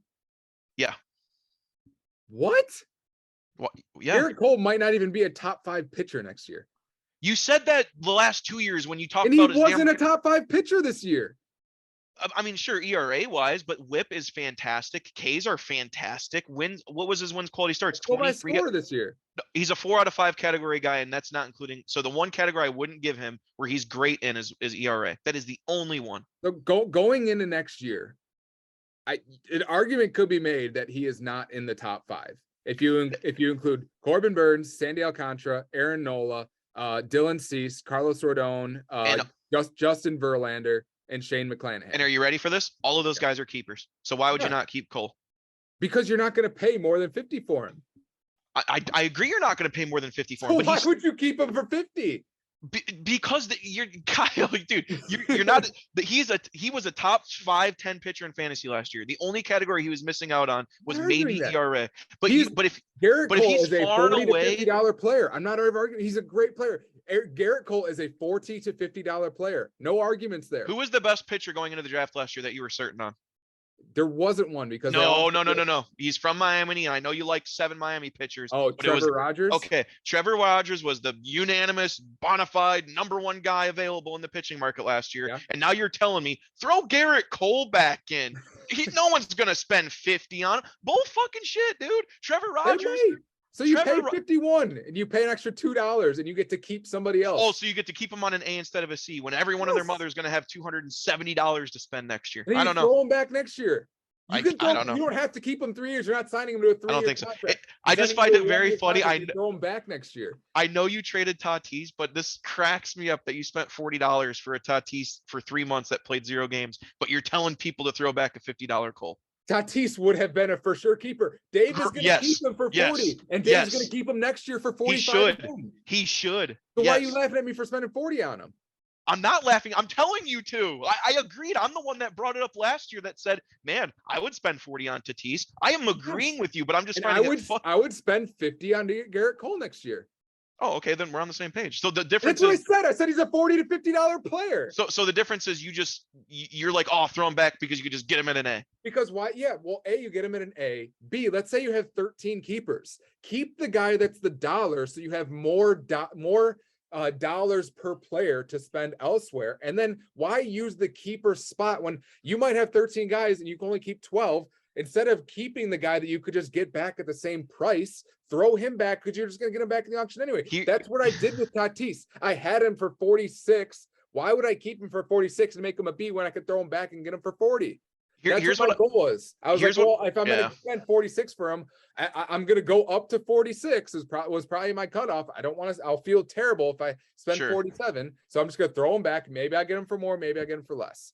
Here's what I found painfully obvious last year, though, was the draft was obviously being year 2 and this everyone's holding on to players. The last year's draft was painfully lacking in talent. And my thing is, if you throw these guys back in, like the DeGromes, like these top names, people with money to spend that have 6, I think I have 11 or 12 keepers. Some people have 6 or 7 keepers. That 6 or 7 keeper guy, why not spend 60, 65 on him if you have the money? So my thing is, I just don't think you can willingly go, man, I really want this dude on my team, but let me throw him back at the hope that I'm getting him back at the same price. Because because by keeping a $50 player, you take yourself out of the running on so many other players anyway. Yeah, maybe. I guess we'll have to see what happens. You're not going to have that money to spend. And we're going to see, people aren't really going to have that much money to spend. Even Chad, who had all the money to spend last year, like he's got some bigger contracts now. He's not going to have the money to spend like he had last year because he's going to have DeGrom. He's going to have some other pieces there that are going to kind of tie up his salary. Maybe he makes a few other moves that kind of tie up some of that salary too. I hope that maybe I can make a deal with Chad or some other team. But I mean, for fun though, like you're looking at all those top pitchers, none of those guys are really B contracts. They're almost all C. So it goes to show that in that year 2 draft, there was a few guys that hit on a few guys, but other than that, most of the best players were still the guys from that first draft. I mean, there was not many guys that you could look at that were like, man, those were great draft picks last year. All right. I think everybody's going to be disappointed if we don't do some kind of team by team analysis. So sure, we'll try and keep it to like 4 to 5 minutes, which means we're going to go about 10 to 12 minutes on every team. So we'll just got to say, what I'm going to do is I'm going to give you my number and I want you to count how many you have. Sure. I have my keeper number. I don't have them written down, but for example, Justin's where we'll start alphabetically. He's our Angels in the Trout field. I have Justin for 11 keepers next year. How many do you have him for? 1, 2, 3, 4, 5, 6, 7, 8, 9, 1, 2, 3, 4, 5, 10. Yeah, I'm for 10. Okay, that's interesting. But I think Pena is the difference between you and I, is because you said you wouldn't keep Pena, where I would keep Pena. The interesting thing about some of these guys is, and it's a mistake that I make all the time, and I have to eat some crow here, is that a lot of times we look at a guy like Jeremy Pena, we go like, okay, well, Jeremy Pena, he's 22 homers, 63 RBIs, and a 253 average, 289 on base percentage. And you're like, well, I'm not going to keep a 289 on base percentage and 22 home runs, 63 RBIs. that's not what you're necessarily keeping, because Jeremy Pena is like 22 years old, and we forget that these guys are not done developing, and there's definitely a growth pattern. Some of these guys, Jeremy Pena could come out next year, hit 30 home runs with a 300 average, and basically be like prime Carlos Correa. And he's definitely a keeper for $6, but it's so hard to predict that growth. But sometimes you kind of have to bake that into some of these younger players' prices. Now, do you have Chris Taylor as a keeper of his? No, I don't. Okay, so I was curious just to see like kind of the stat line and how similar they were in this and this. So my thing with Pena is with the price he gave up and the trade he made, and he's $6. I have no problem with him keeping him. I'm just saying in terms of like looking at the numbers, would I keep him? Probably not. But again, $6. I get what you mean by like why not just take that shot for $6. And that's like the kind of the argument that I'm the over-encompassing argument that I'm making. Like, if he wanted to throw back Harper for 45, that's fine, because if he's throwing back Harper and then he's keeping Kike Hernandez for 1, and so he's going to have that much more money to spend by keeping the $1 player, that he's just going to be able to use that money. Why would you keep him though? That's a zero category. Yeah, just for fun I'm though. Just okay. I wouldn't keep Kike Hernandez because he's garbage, but just like if you had a better $1 keeper, like if Ty France was still $1 or Luke Voigt was okay, I see what you mean. As that, if you keep let's say so hang on, quick math right here. So we have 18 guys that we keep. We have 260 guys for 18, and we have 18 roster spots, $260 for 18 roster spots. So it's about $14 per roster spot. With that $14, if you keep a $1 player, that's $13 that you're saving. Now that $14, you can now spend $27 on another player. So by keeping the $1 player, now you can spend $27 on a player. And then if you keep another $3 player, then that's another $11 you get to spend. Now you get to spend $48 or whatever we're at right now. So 38. Whatever kind of the way that kind of math works, by keeping the cheaper players, you get to go bid higher on the more expensive players. With Justin's team, Justin, he's looking to make deals. He wants to bolster the pitching staff. That I know. He has some good foundations with some of the guys he has here. He's got some good upside with some of these players, especially when you're building a rotation with 2 cheap guys like Spencer Strider, Tony Gonsolin, and then you got Gregory Soto coming out of the bullpen. Maybe Patino's a keeper, maybe Joe Ryan's a keeper, maybe Alex Wood's a keeper, but probably not. If he could add an ace and maybe another solid guy, he's going to have a very formidable pitching staff. I know that's what his main objective is this offseason. And I think having Harper and Goldie will be a really nice combo there. I think you're getting really good stuff. He's got the stolen bases. Yeah, exactly. He does have the stolen bases. He's got a lot of like double-digit steal guys. So yeah, overall I like it, but he's going to be going into that draft looking for some pitching because you just never know with some of these guys in their second years. Who knows if Gonsolin can keep it up, stuff like that. So definitely going to be looking for some pitching. He's definitely going to have strikeouts. He's definitely going to have some good ERA from having that as a starting point. Let's move on to Jay, our champ. And even as I look at Jay's team, it's pretty underwhelming looking at some of his keeper situation. He had some good C contracts, but what kind of stands out to you about his team? Keeper wise or non-keeper wise? Right now, number wise, I have 8, which is kind of surprising when you. I have 7. Okay, and one of them I actually put 9 on there, but I actually put a little thing next to it, and that one was actually Giancarlo Stanton. Not sure if I would keep him at that price. It's tough because you're getting the 35 home runs, but everything else is kind of icky. But he had 31 home runs in less than 400 at bats though. And that's what I'm saying. I think he's right on the brink of and again, the fact that I only see this many keepers, I would just keep him for that. But I think, between Brian Reynolds, I think Corey Seager, you're kind of hoping for a bounce back year. That OBP was very uncharacteristic of him. Freddie Freeman, that's a very high price to pay for a first baseman. And he's never really been a home run guy. I'm not shocked that he hit 21 home runs. You predicted it. Yeah, he's had a couple seasons where he hasn't really hit many home runs. So still a phenomenal year by all means. But I'm curious on this one real quick. Let me ask you this. With Real Muto doing what he did, a 2020 guy, 80 RBIs, 340 OBP, I know that price tag's tough, but I know it's a catcher, and you probably wouldn't come anywhere close to that on any other catcher. But do you have Real Muto as like a keeper? Why are you even asking me that? It's a keeper, right? No chance. What? No chance. Oh my God. 0% chance. No way. Absolutely not. A 2020 guy. His OBP's above league average. But I wouldn't. But me personally, wow. I would. But, wow. I mean, you could kind of think of it as like tight end, basically like drafting Travis Kelce, essentially. Where you never have to worry about the position all year. Kelce in the first round is kind of the equivalent. But No, I just when the difference is that you can get a quality catcher somewhere. I mean, how many? It's the catcher. I mean, we don't need to rehash Quality or elite? it, but like, I mean, you have Travis Darno, you have William Contreras, that guys that just pop up on the waiver wire that you get for So free. again, save $15 to lose the best hitting catcher in baseball. It's not $15. It's $24. Okay, maybe. Yeah. $4 was the difference between having Shane McClanahan last year. I don't think William Contreras goes for $1 next year, but we'll see. Yeah, but there's like 13. I counted them out already. There's 14 really good catchers that I feel confident going into next year. I'll take the last one on the list for $1. I don't care. Over JT Realmuto for $1, but wow. I would maybe I would trade Alejandro Kirk. I don't know. That's crazy. That is crazy. But no, overall, I think Jay's team, obviously, it is the champion. He's going to come in with a lot of strikeouts. Nola, Sandoval, Cole, I think is a really nice base right there. Who knows what happens? You know what else, Eric? I'll even raise you one. Yeah. I wouldn't keep Corey Seager. I did toy with that one too. I did. Yeah. Because I think last year I would say he's a 2-category guy. I'd say runs and home Corey runs. Seager played a full season, 600 at bats. He had 593 at bats. He had 91 runs, 83 RBIs. It seemed like he had more home runs than he actually did, which I guess shortstop isn't like the biggest power position. So 33 from a shortstop feels like a little bit more. Yeah. Unless your name, of course, is Willie Adames, then it's kind of the norm. But you get no speed and then a bad on base percentage. Not bad, but not great. 3.7. The average in OBP was historically down for what he's usually is. If Corey Seager's in the auction next year, he's not going for more than 40. I wouldn't spend more than I don't think he 40 does. on him. So I don't see why you would keep him. I don't think that he's an asset. I mean, in regards to value. So I don't think I would keep Seager.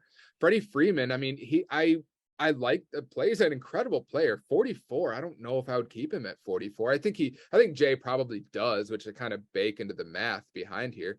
But I look at this offense, like I would keep Reynolds, I would keep Stanton, I would keep Polanco, I would keep Buxton, I would probably keep Nola, and I would keep Sandoval, and I would probably keep Jansen. But it depends on what team he's on. If he's with the Braves, you probably keep him. If he's not, then you probably trade him. I wouldn't keep Lynn. I wouldn't keep Giolito. I wouldn't keep Garrett Cole. I wouldn't keep Real Muto. I probably wouldn't keep Freeman. I probably wouldn't keep Corey Seager. So that's where I get my 7 from. Yeah, mine. We're pretty close on that. I don't have him keeping. Like I said, Stanton was an pitchers were about dead on outside of Cole. And I do think I would keep Freeman. But I was with you. I did not have Seager as one of his keepers. Yeah. How about Brian Buxton at a 50 home run pace? I didn't even realize he had that much power. Like I didn't realize his numbers were that good. I don't think anyone realizes anything about him because he's never on the field. But yes, let's see if we can do the Beantown Boys in 4 minutes and 10 seconds. All right, let's do it. The Beantown Boys. For the Beantown Boys, I have Bryce as 9 keepers for next year. I have him at 11.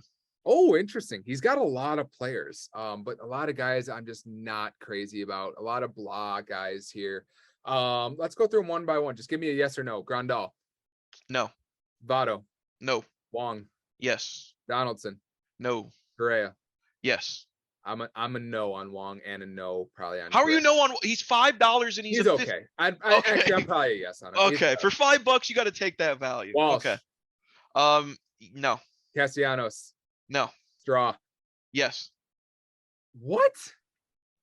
Dude, if you can get no chance. He had 0 home runs and 500 at bats. You cannot. My thing is, it's tough. Roster a guy like that. Here's my thing. My thing is, it's tough for $7. If you could just have a guy that you know can get steals, because I think so many teams struggle where they're like, "Fuck, I have no one that can get steals." If you could just have him have a roster spot, essentially, I guess $7 might be a little much. I would agree. Maybe you can get him for $1 or $2. He actively hurts you. Agreed. He doesn't hurt you. He actively kills you in 3 categories. You can't roster a guy like that.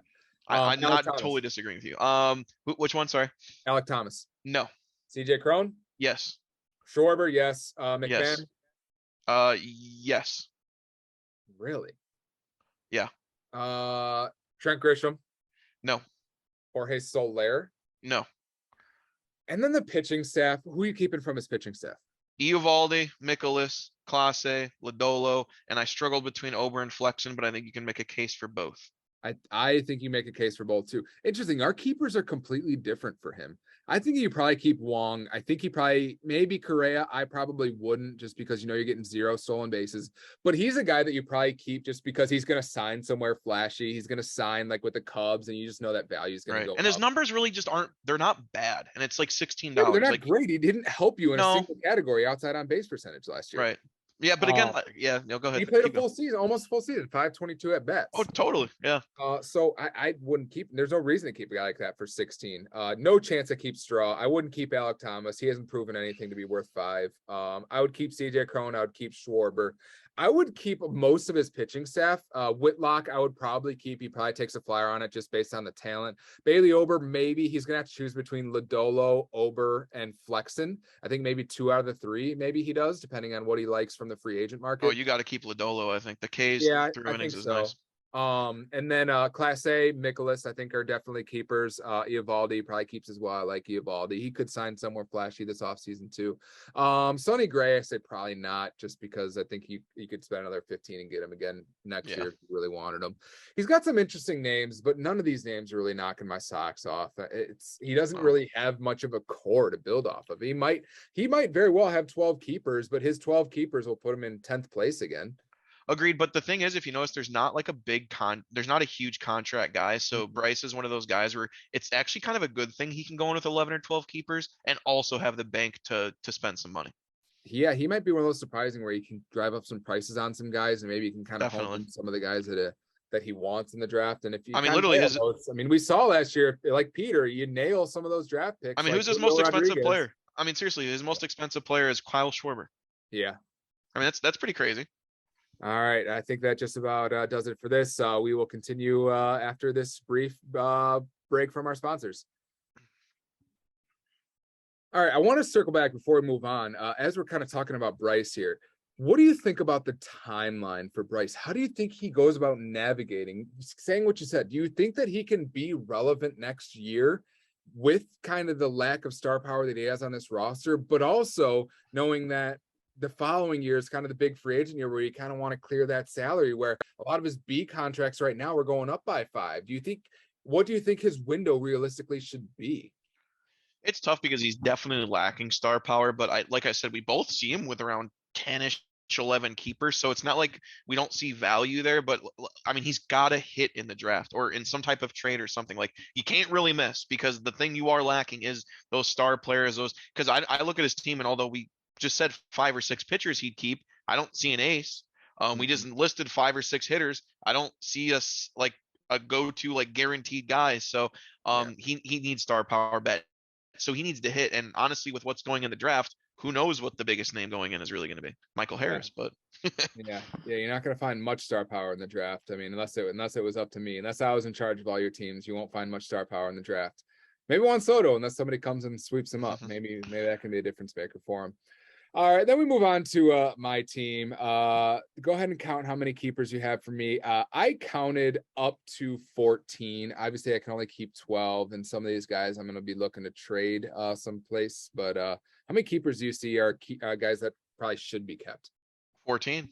14. That's what I counted. I was doing my thing like, oh shit, 13, 14, yep, 14 I got. The irony is that I don't really like the rule that you can kind of keep whoever you want, leaving the auction, but it really helps me more than anybody, because I have like 9 pitchers that I can keep here. I mean, it opens up the door for me keeping Yu Darvish, and if my rotation is now going to be Yu Darvish, Sandy Alcantara, Clayton Kershaw, Camilo Duvall, Kevin Gausman, Robbie Ray, and Zach Wheeler, I don't know if you're going to find a better rotation than that. Peters is definitely up there. Chad, depending on how he rounds it out. But like, if that's an opportunity for me to kind of have that as my rotation and then just kind of fill in some holes with some kind of cheaper bats any way that I can, I think that's going to be pretty deadly. That's going to be the plan for the offseason. But I don't really like keeping guys on bigger contracts that in the 30 range. I don't love keeping a $33 Darvish. I don't really love keeping a $36 Arenado. So, I mean, those are guys I'm going to look to trade. Yeah, I mean, totally. I mean, with you having 14, you definitely don't want to lose out on that value. So when we get to the teams where we only count 7 or 8, those are the teams you probably want to more so call up and think what could you get in return for it. But I think you do have value all over the place. Obviously, you made a lot of trades last year where you knew you were taking on some bigger contracts that you probably yourself knew you weren't going to keep. But yeah, I mean, there is a lot of value on this team top to bottom. So that's why I think 14 guys is about right. Yeah. I don't think there's a whole lot else to say about it. I mean, I pretty much know where I stand. The moves are going to be I'm made. sure you don't want to give out your secrets, right? You don't want to give out who Yeah, you're I mean, keeping and stuff. So telling you I'm not keeping Soto is a pretty big secret compared to if everybody else is going to hold their stars. So we'll kind of see how it goes. All yeah. right, let's move on to Chad's team. Chad made a lot of moves. He kind of threw in the towel early in the year, which kind of left him with an interesting team. He traded for a lot of injured players, which I think is the best strategy. Trading for like a $2 Chisholm, who's now $7 Chisholm, I think is the best strategy because it's certified players. It's not trading for Jared Kelenic, who could be something, could not be something. We know that Jazz Chisholm is a quality MLB player at a reasonable contract. So I think that when you these guys get hurt and you are kind of a middling team, maybe looking to rebuild, always look to trade for the hurt guys. And that's, I think, where the true value is. And we see that with some of the guys that he traded for, where he took a flyer on Glass now, on Flaherty, on DeGrom, on Shane Baz, but he got hurt. But he was on his team beforehand. But some of these guys that I think are really where you find a lot of value if you're a rebuilding team. And obviously for guys that are contending, to get rid of hurt players for usable players is a huge thing that you're going to want to do. How many keepers do you have for Chad going into next year? I got 12. I have 12 too. Hey. Nate Lowe. Do you like Nate Lowe for 7? Yes. I do like Nate Lowe for 7. Varsho for 11. Definitely. That's all, dude. Look at the numbers. I was gonna say, come on, dude. That could be talked out of it, but yeah, I think definitely Varsho for okay. He's going to be probably the number 1 or number 2 catcher going into next year. I think he's definitely solid. Ian Happ, you kind of have to wonder for 8, but I think that's probably a keeper as well. Kind of like the player definitely. Maybe he's going to be switching teams. Maybe like the Mets go and sign him. Maybe he's going to hit lead off for the Mets next year or something. Who knows? What do you like about this team? What do you not like about this team? I think it's actually pretty well balanced, and what I really like about the team, honestly, is the pitching, because this Chad's going to be one of those guys next year where if things go right, which can sometimes be a big if with some of these names, I mean, he arguably will go into next season with one of the best pitching staffs in the league, because I think when you automatically see a plus in DeGrom, who knows what happens with Flaherty? Who knows what happens with Glasnow? Those are obviously going to be the big question marks. I personally right now don't have Boz as a keeper. I think he will, just because he obviously Dick rides him so much, but I don't know if he's not pitching next year, I don't know how you keep him. And then you want him as a C contract for $14 the following year when you're not going to get tough. And you don't even know if he's a good pitcher yet or not. And my thing, the difference between Flaherty and Boz is we've seen Flaherty do it at the same price. So why not keep Flaherty? That's kind of my way of looking at it, whether that's the right way, because Flaherty did show some spurts last year before he got hurt. He was fine. I know the overall numbers aren't there, but he did kind of get a lot of walks towards the end. But no, DeGrom, Flaherty, Glasnow, Javier, Webb. Going to next season with that, and none of those pitchers are extremely expensive outside of Webb and DeGrom, and you got a pitching staff right there for damn near less than $100, and it's not bad. I mean, again, if Flaherty and Glasnow are healthy. Yeah, that's definitely a thing. It's got more upside than most teams. But it's one of those things where it's like, yeah, well, if everything goes right, well, yeah, everything has to go right in order for this team to be successful. When you have guys that have the checkered health histories like Flaherty, who has been able to put together a full season basically his entire career outside maybe 1 year. He had 196 innings 1 year and then just checkered ever since. DeGrom, the history there. Glasnow obviously coming off the surgery. Logan Webb, we don't really know who he is yet, what he is.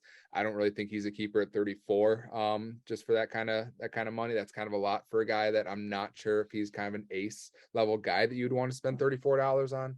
So, I mean, there's definitely some question marks. I love that he's got Bednar for 5, as long as he kind of keeps the role in Pittsburgh. Not a great team to have the closer role for, but yeah, it's a tough one. Solid pieces here that you like. It's got tons of upside, but it's one of those teams where it's like, yeah, sure, he can compete, but literally everything has to go right, and the offense is looking pretty barren too. Yeah, I mean, he definitely has some potential there. I personally actually think Moreno is someone to take a look at, especially at that price. I know it's a catcher, so you're probably like rolling your eyes at that one. But Santander at $1, I think is a great value there as well. Yep. So he's definitely got some names there, some offense to build around. But again, kind of like Bryce is, he needs I think you can go into the draft with the pitching feeling semi-comfortable, but he's got to go in and try to find a bat or two. Easier said than done. Yes. All right, let's go to Crimmy's team. Crimmy's joining us for this one. The moment he's been waiting for. How many keepers do you have for the Crims crew? Let's see. 1, 2, 3, 4, 5, 6, 7, 8, 9, 10, 11. 11. I have 7. Oh wow. But you know But my again, that's because you don't like big contracts. So I don't like big contracts. I wouldn't keep Lindor at 41. I wouldn't keep Ronald Acuna at 54. I wouldn't keep Renfro. I wouldn't keep Mullins at 32. What do you think about Mullins at 32?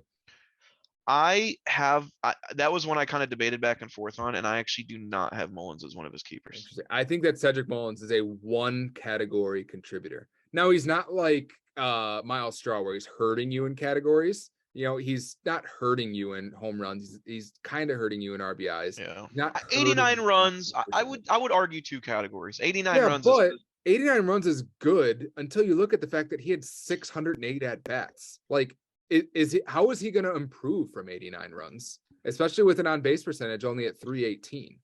Yeah, and I think that was the kill. I think really the big killer was the home runs too. I think his home runs got chopped in half last year. Mm-hmm. The RBIs really aren't going to be there where he hits in the order and stuff, but we'll see Baltimore getting better. Maybe they get some free agents. Maybe Mullins becomes a more attractive option in that lineup. So yeah, maybe if they add like a Carlos Correa or somebody like that, yeah, one of the shortstops, maybe he does score 100 runs. I mean, it's definitely possible. I'm not going to rule it out that he's not going to be a 100-run scorer, but it's just like, well, he's not going to get many more at bats than 608. Right. And so to have not even 90 runs scored and 600 at bats as hitting leadoff basically the entire year, like that's kind of alarming. Like, well, why is this guy not scoring runs? A guy like this should have 110 runs scored, hitting in a decent Baltimore lineup, getting 600 at bats, who steals 34 bases. It's a solid guy. I like to have him because he's not, he contributes in categories, but he not going to help you in many of them. So I don't think for 32, I don't think he's a guy that you can keep. The pitching staff. Does he have a good pitching staff going into next year? I think definitely. Is it the best pitching staff? I would say yes. Yeah. I would say yeah. He's paying a little price for some of them, but I mean, again, I know we think differently on this, but you're not going to find that value in the draft. And if he can go into the draft next year sitting comfortably with those those 6 names on his team, I don't know how you can't keep Shane Bieber for 45. Even if you, I don't see why not. But even if you don't, those 5 names are still very, very good. Yeah, I suppose. I think mine is a little bit better, as I said, all last year, but that's okay. I shouldn't toot my horn. Who are your top 2 guys? I'm not going back to look at it. What are your top 2 names? My top 2 would be Yu Darvish and probably Alcantara. Okay, I will take Manoah and Verlander over that every day of the week. But I understand I know we're talking about a rotation as a whole, but Manoah and Verlander are better than both those guys. Yeah, if you look at Verlander's this year, but I mean, you're also talking about 40-year-old Verlander, which hey, you can't argue with what he did this year. So who's to say he's going to do it again next year, other than Father Time being undefeated. But I mean, it's also, I feel like it's deeper because after that I go Kevin Gausman, Robbie Ray, and I'm missing one.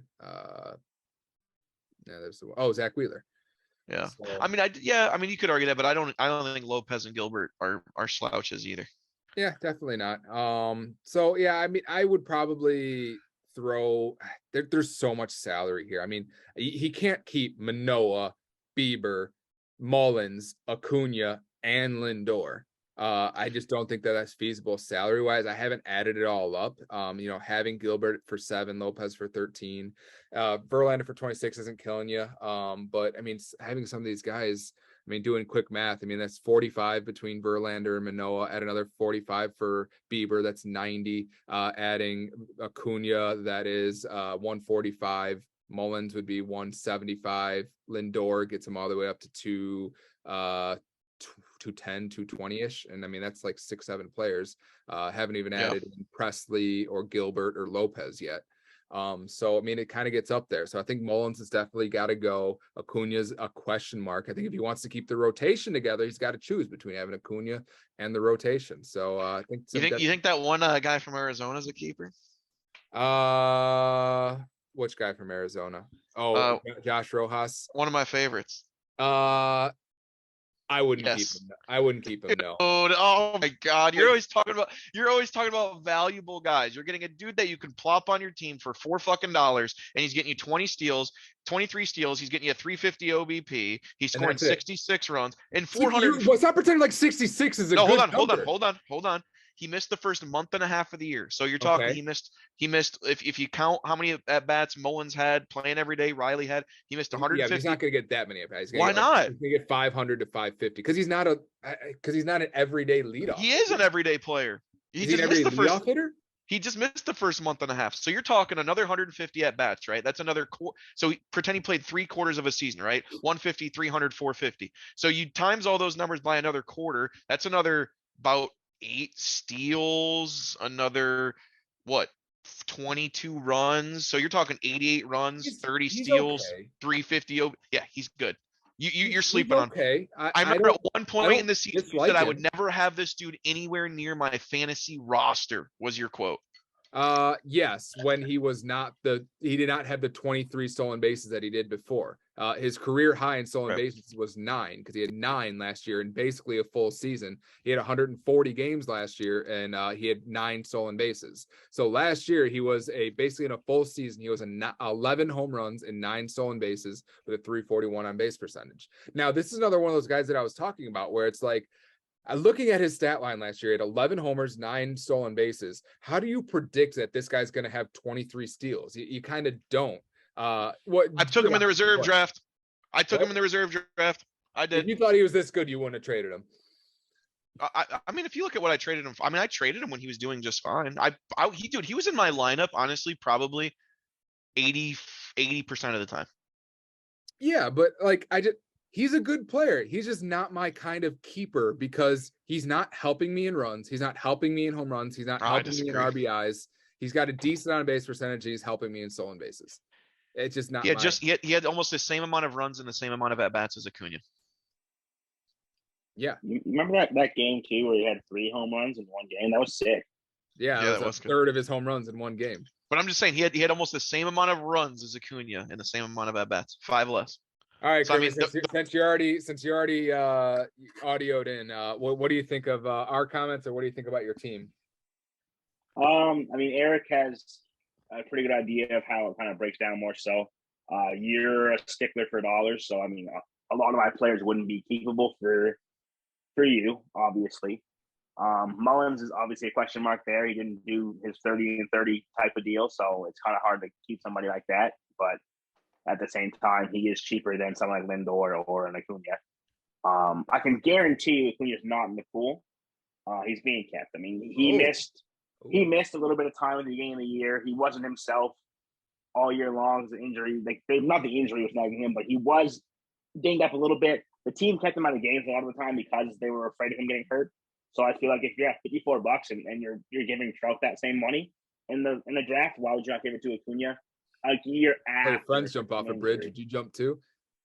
No, but at the same time, I mean, you can't sit there and say Acuna isn't worth the money based off of his last season's numbers because this season to me was a little bit skewed based off of him missing time and the team being very, very cautious. I mean, and my thing is, I think Michael Harris goes for $40+ next year. So why not keep Acuna for 54? Yeah, like that's the thing too. Like if you go back to this past draft, Mullins was the best hitter we had coming into the draft. Everybody could agree with that because of what he did last year. He went for $32, and he was good last year. This year, nowhere close. So who's to say that guy doesn't come into the draft and we pay the same 32, if not more money, because the talent there is less that's available to you. So why would I put in Acuna and have him get run up to $60, $70 just because someone can use him for a season, like you said earlier, Kyle, use him for a year, throw him back again, and get him back for cheaper on that 4th year draft. So it's too sketchy to me to let go of Acuna in a year where it's no guarantee I even get close to getting him back. It makes me happy to hear you're going to keep Acuna for 54. I'll tell you that. I'll tell you one more thing. I'm keeping Lindor too because yes. But all right. But Lindor was a solid shortstop. He was stupid good, and you're like, well, he's not worth the $40. He did everything you possibly could. $95 for 2 players means that this pitching staff can't be held together. No, it definitely can. I don't know where you're getting that from. I mean, okay. Newsflash again: Bieber's gone. Pitching staff still there. Replacing Bieber, not easy. Can it be done? Absolutely.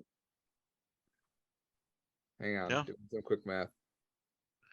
Have you done the math yet, Krim? Have you done what your math is on your keepers? No, I haven't looked at the math at all. But I mean, keeping.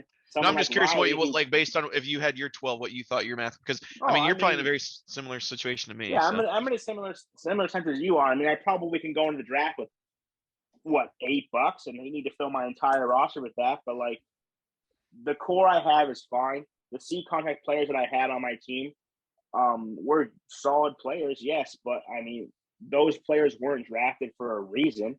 So there's no saying that I can't go out and find 2-3 pieces like that in the reserve draft or in the auction at the end of it for $1. Yeah. All right, so that pegs you for about $203. Actually less than I thought. Without Mullins and without Bieber. And that's no Mullins, no Bieber. Everybody else you're taking it into account. So you're $57, fill 6 spots, about $10 a player. I like it. Yeah, and I mean, and again, I'll sit here and it doesn't matter to me. Renfroe not getting kept, so that's $21 back in my pocket. Replacing him, pretty simple. So if you took into account Renfroe and Gurriel, that's what $37 that I'm having to now use elsewhere because those guys were not up to par. So keeping the big contracts can be done. Keeping the pitching staff together can be done, but it's just a matter of me maneuvering things around, and it's definitely a possibility.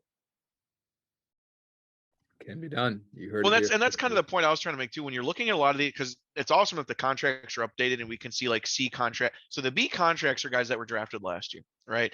You're not seeing many guys on many teams with B contracts. I mean, look at Krim. He spent 16 on Gurriel, wasn't worth it. 21 on Renfroe, wasn't worth it. We can go through other teams where it's just like, yeah, you're saving $4, $5, $6 here to be able to spend 15 or 20 on a guy. I spent like 20 on Soler this year. Wasn't worth it. So that's kind of, I guess, I know what you mean by like throwing him back and getting that in a contract, but it's like, if you're talking about saving $5, $6, but you're not getting that guaranteed player and you're spending 15, 20 on a guy that might hit, fuck it. Give me the good player. If you say so. All right. Any closing remarks before we move on to your team, Eric? Not at all. Fuck you. Fuck you, Crimmy. All right. Eric, for your team, I counted, and I'm sure this is no bias at all. You won't be showing any favoritism here, but I count 10 keepers for you.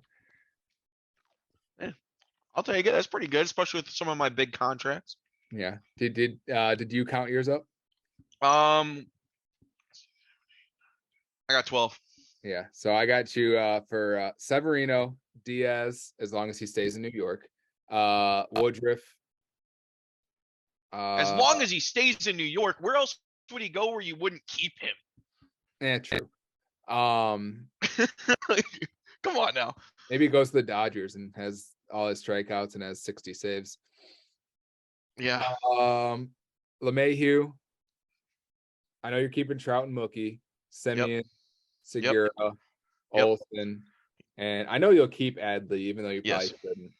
Oh no, he's definitely a keeper. Yeah. Oh, I know. There's no chance he'll throw him back, but even though you shouldn't, but that's okay. Hey, on pace for about 20 home runs, 70 RBIs, 360 OBP. Okay, so he's basically prime Wilson Contreras, right? Right, and he was $9 last year, and you said that was a good deal. No, I didn't. I traded him. You did. I traded him because I wouldn't keep him. But you got him at you. But you got him at $9 when you drafted him. I didn't draft him. Oh well, whatever the case may be. I would never spend $9 on a catcher. You also don't think keeping Realmuto, who's a 2020 catcher, is worth it. So I don't know what to tell you. Not for 25. I think he's worth it. 80 RP. Yeah, we talked about that guy already. But yeah, I'm keeping Adley. I know you're keeping Adley. I will say this: 70 runs and 400 at bats. So again, that's impressive. That's a lot. Yeah. That is definitely an impressive number on the on base percentage for a guy that's just got into the league. And I mean, you would expect these numbers to grow. So Yeah. I mean, it's not like you project out these numbers to 500 at bats or whatever it is. The thing that was probably the most impressive was the fact that when he got called up, from the moment he got called up, he actually led all catchers in plate appearances, which I thought was very impressive for a rookie, which is something very rare. I mean, they needed him behind the plate every day, and he was a very impressive display of what he could be as not only a hitter, but as a backstop as well. So you got to be impressed by what he showed. I mean, it's definitely an outlier in regards to skills, in regards to pedigree, and in regards to performance as a catcher who kind of got called up as young as he was. I feel like I'm dreaming right now hearing all this stuff, but yes, I agree. I can't really argue with his performance. He performed well, but that wasn't, I mean, that was part of my argument, which was saying that it's very common that young catchers don't come up and perform well, as we saw with Gabriel Moreno and some others. But it is also not worth, the juice is also not worth the squeeze when you can get one that was just as good as Adley Rutschman for $1. Oh, I don't know about that one, but sure. We'll see how many catchers are on pace for 115 runs next year. We'll see. Yeah, is he gonna score more runs than Mullins? Yeah, maybe. Yeah. All right. I mean, definitely like your squad. Definitely got a bunch of potential. We'll see what kind of moves you make over the next couple months. Some holes in the pitching staff, not very deep. You got some solid names, but definitely some holes to fill in the pitching. We'll see if you can fill it in the draft, or if you want to fill it somewhere else beforehand. I know a guy that has some pitching that he can trade you. But you're probably not moving off Mookie and Trout, but most teams wouldn't want those guys anyway, so you can have them. It's tough too, because I think Clevenger was a keeper up until the last month of the season, because Clevenger again was having a pretty damn good year. I looked at him at keeper all year long. I was $10, did a pretty good job, and then he kind of imploded late in the year, which kind of sucked. But yeah. You mean future Cub Mike Clevenger? Maybe. I'll like it. My prediction. All right. How about Stroman? Let's get on Peter's wagon real quick. Stroman, great first year as a Cub. No, he missed a little bit of time. Worth the money. Screw whatever Peter says about that. You're keeping him for 22? No, I'm not keeping him by no means. But I'm just saying, worth good his contract money. Okay. Yes. Not his real life contract. Sorry. I was like, why? Please keep Marcus Stroman for 22. Do us all a favor. Yeah. Just a blah team with another just a blah finish. Just a terrible team. Had to rename his name. I don't know why he rebranded. Because towards the end of the year, blah once again. I think he finished 7th or 8th. Let's scroll back up here. He just missed out on the playoffs. I know that. And he finished 7th in Roto this year. So right in the middle of the pack, right where he belongs in the bottom. We've talked about his team ad nauseum, about some of the players that he has, just some of the unnotables that he has, and just how there's nothing that really excites you. He did add Tatis, which, I mean, that has to excite him. Not a whole lot after that, and you kind of hope that Tatis comes back and is worth it. Scherzer is solid. Adam Wainwright just announced he's coming back for a second. Yeah, I saw that. I mean, after Scherzer, Musgrove's good, and Tatis, there's not a whole lot I like about this team, especially keeper wise. I have Dave for 8 keepers next year. And that's even surprising in itself, because I guess with the Wainwright news and with the season he had, you keep Wainwright, right? I mean, probably, maybe, right? $12 at that. Only 143 strikeouts and 190. Yeah, the whip's a little high too. I don't expect his ERA and whip to get like better. Yeah, the older in his age 42 season. I don't expect I wouldn't these numbers to increase. I actually, which is rare, because I think this usually the opposite. I actually only have David 7 keepers. Interesting. Okay. Yeah. I think we'll probably disagree on O'Neal Cruz. I have him as a keeper. Okay. Suarez. Yes. Tatis. Yes. And then I think I have Musgrove, Scherzer. Yep. T1 Walker, I thought was a maybe. I had him as a yes. Barlow. Yes. Robertson. No. Well, assuming if he's a closer somewhere, which he likely will be, I would assume. Maybe. 38 years old. He's a free agent, so he put up good enough numbers that someone will sign him to be the closer. You think someone guarantees at 38 years old, like, here's the money, you're our closer? I don't know. Maybe. I don't know. I guess that's one of those wait and sees. Maybe in January, February, he is like, oh yeah, he's the closer of that team. That's going to be one of the wait and sees, I think. It could be one of the best available. We'll see. I mean, if Diaz signs with somebody else, the Mets might just have to throw a bunch of money at him. We'll see kind of how it pans out. So yeah, I mean, that it kind of lacks luster. with his current keepers, he's not primed for a first place finish. He's got to definitely hit in the auction. Missing out on having guys like Cody Bellinger and Christian Yelich completely bust his team last year definitely hurt him. So he's going to have to rebound from that and kind of find some creative ways to kind of get back on the horse here and build a contending team. But he's got his work cut out for him. If Bellinger's on base percentage was even 300, I think you could argue that that's a startable line for a fantasy baseball player. But that on base percentage is so awful that you just can't, right? I mean, you could argue the same thing for Baez, but Bellinger, again, close to 80 runs, 20 home runs, 15 steals, 70 RBIs, pretty good. 265 OBP. Yeah. That's just too ugly. And Christian Yelich, the player, is solid. I mean, it'd be especially like the Cedric Mullins line, just a few less stolen bases, a little bit higher on base percentage. Home runs magically going down when no one in center field's giving him the calls. Interesting. Interesting. You was right. Put on the shirt, Eugene, or put on the shirt, Christian Yelich. You know what I'm talking about. Put on the bad news shirt. If you know, you know. Right. But yeah, you're not going to keep Christian Yelich for 31. No. All right, let's move on to Eddie's team.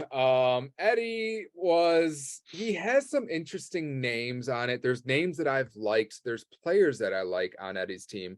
But I only have him for 7 keepers, actually. He's a guy that could parlay a few names. Like he's a guy prime candidate to do a 3-for-1 to take on a few more guys, to maybe trade Yordan Alvarez or some of these guys. But how many keepers do you have Eddie for?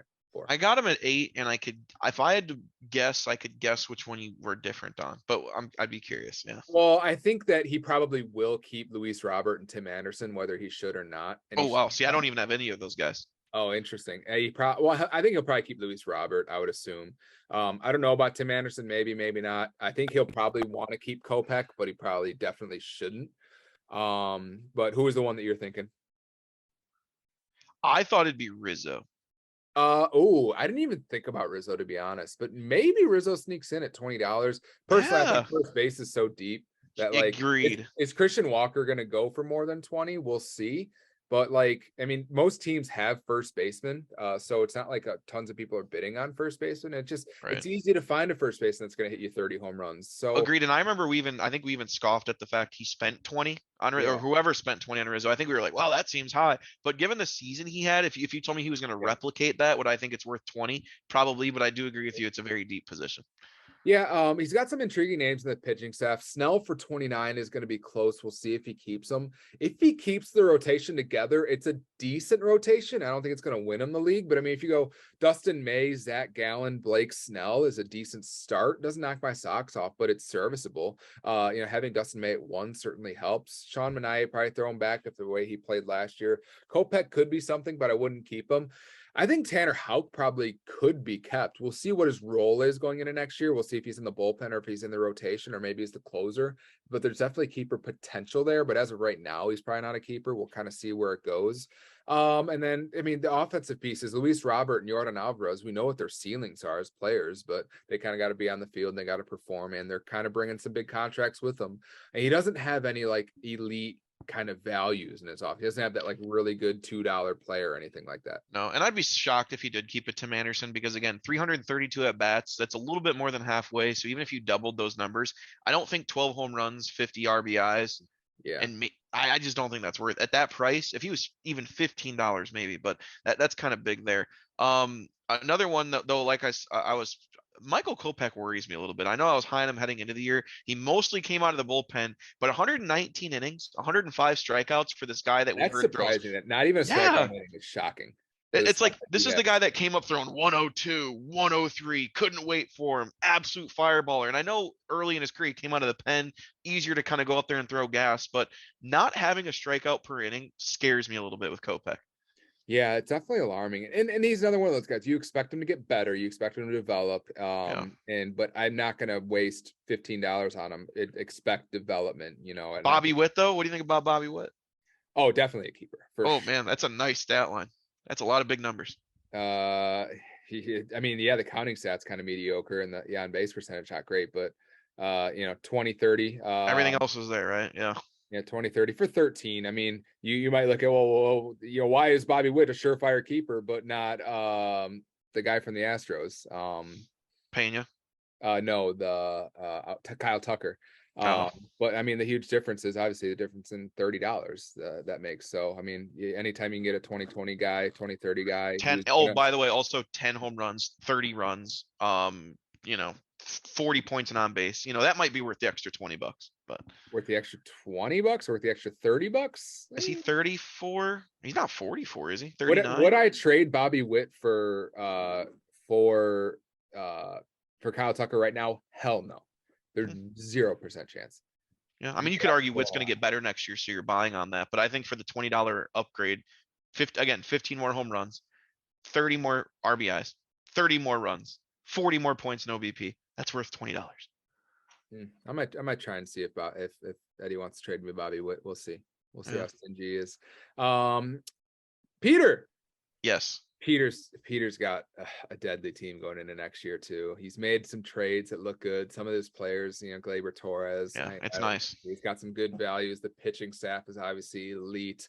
Corbin Burns, Chris Bassett, Dylan Cease, Jesus Luzardo, Shane McClanahan, Tristan McKenzie. I don't know if it gets better than that. I mean, I take a lot of pride in my pitching staff, but man, that is up there. It's top 3. How about his outfield, my dude? Oh my God. And these guys are all on manageable contracts. Oh. And then you look at the outfield. What about the outfield?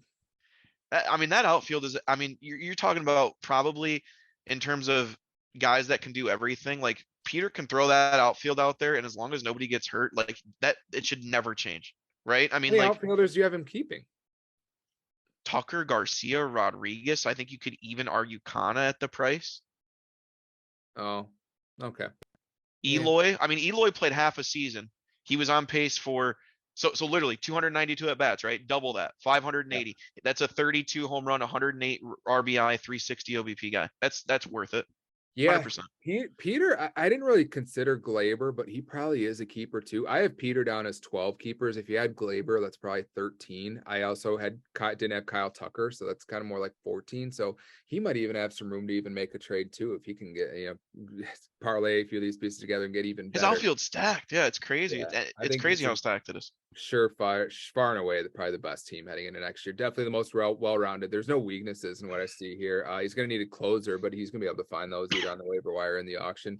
He should have. Are you ready for this too? I mean, you could argue literally that Adolis Garcia and Julio Rodriguez. So you're getting 45 more OBP points with Rodriguez. You're getting the same amount of steals to a T. You're getting almost the same amount of home runs to a T. You're getting almost the same amount of runs to a T. The only big difference is Garcia with the RBIs, Rodriguez with the OBP. Other than that, those are almost two identical players, and that is a deadly ass combination. Mm-hmm. That's crazy. Yeah, it's wild. I'm not liking the way that Peter's team is looking next year because it is terrifying. Yeah, and like I said, the rotation's not in the slouch yet. I mean, you're seeing a lot of, when you go to those ERAs, that's a lot of twos. It's probably the best, and the whip too. I mean, the whip is probably the scariest part. Oh too. Man, whipping the strikeouts. It's Peter's basically got strikeouts locked up again next year, and the fact that like he broke records in strikeouts and stolen bases, and he's going to keep basically all the guys that are giving him the strikeouts and the stolen bases means like good luck to everybody else. And he's going to add. He's going to have roster spots where he's going to add around the edges and the power categories of some of the places that he was lacking throughout the year. And that's the thing. He'd be fine on the season with Tucker, Garcia, and Rodriguez as his only guys getting steals. He would be probably fine with that. Oh, and by the way, he's got Trey Turner. Yeah. Like, fuck, dude. Like, what do you do? God. Yeah. And we'll see if Trey Turner signs with the Cubs, but that would even drive his price up even more for all the Cub fans. Yeah. Here. Probably would be the worst thing for his value because he's not going to get the runs scored and RBIs that he did and with the Dodgers. Yeah. I think any team he goes to, his value goes down, not being on the Dodgers. I think at least a little bit. True. We got about a minute 50 left. Let's see if we can get through Chris's team. Chris, I'm sorry. I would, if I had a hex on you, I would uplift it right now.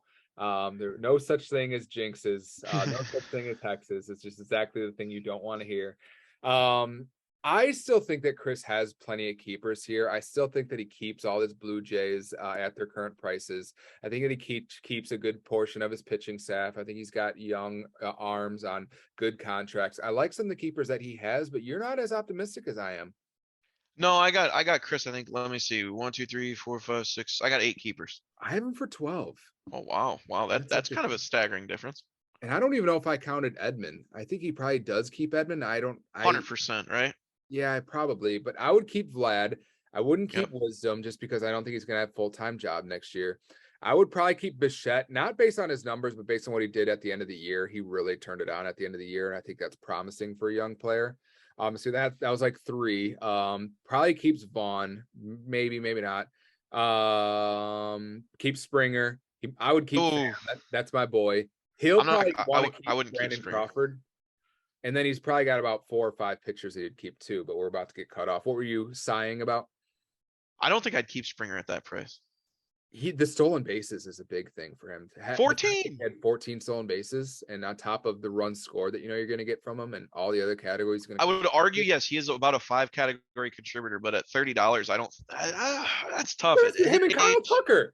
But that's not anywhere near Kyle Tucker's numbers, Kyle. It's that $12 is cheaper. But it's nowhere near Kyle Tucker's numbers. That's Yes, less home runs. No, that's less home runs, less RBIs, 20 less. Well, we got egregiously cut off. You're telling garbage take about how Kyle Tucker and George Springer are completely different players. Not completely different, but enough where Springer's 34 years old. Kyle Tucker's 26. Ooh, and I think Kyle Tucker, how old he was. Yeah. And also think of this. Do you have Tommy Pham as a keeper for Chris? I kind of like it just for $5, you know, contributing in most categories, depending on where he signs. Because if you look at his stat line and they're literally right next to each other. Look at Pham and Springer's stat line. Springer's got 8 more home runs, 13 more ribbies, 6 more steals, 30 more OBP. So you're all about saving money. If that's not worth saving $25 on, I don't know what that's is. True. There's probably a larger gap between Kyle Tucker and George Springer than there is between George Springer and Tommy Pham, looking at just the raw numbers of what they did this past year. Yeah. But I mean, an argument could be made like, well, George Springer didn't get his 600 at bats. Well, yeah, it's because George Springer never gets his 600 at bats. No. Yeah. So yeah, I mean, I hope that things kind of start to turn around for Crimmy, or not for Crimmy. Crimmy can go fuck himself, but for Chris here. Hope the hex gets lifted. It's more fun when there's more guys involved, and I hope next year Chris is in the money until the final week and then falls out, so the rest of us can all take that money home. There we go. Fuck yourself. Let's move on to Special K, which is Phil's team. Phil definitely has the most intriguing set of keepers because he has probably the two, I would say the 2 best values almost in the entire league. I mean, Austin Riley's up there, but I mean, Aaron Judge for 26 and then Shohei Ohtani for 20 are, I mean, about as good as it gets. I mean, those are probably $55, $60 players next year that he has for 20 and 26. So not many other places you can find $30 worth of value, $30, $40 worth of value. So definitely interesting. He's got some interesting decisions with Jose Ramirez, with Salvador Perez, with Rhys Hoskins is definitely a curious case. Some of the injured guys, some of the Cincinnati pitchers. When I talked to him last, he says he's got quite a few keepers. How many do you have him for? 8. I have him for 10. Interesting. So I actually have him for more than you do, which is kind of rare. Who do you have as his 8 keepers?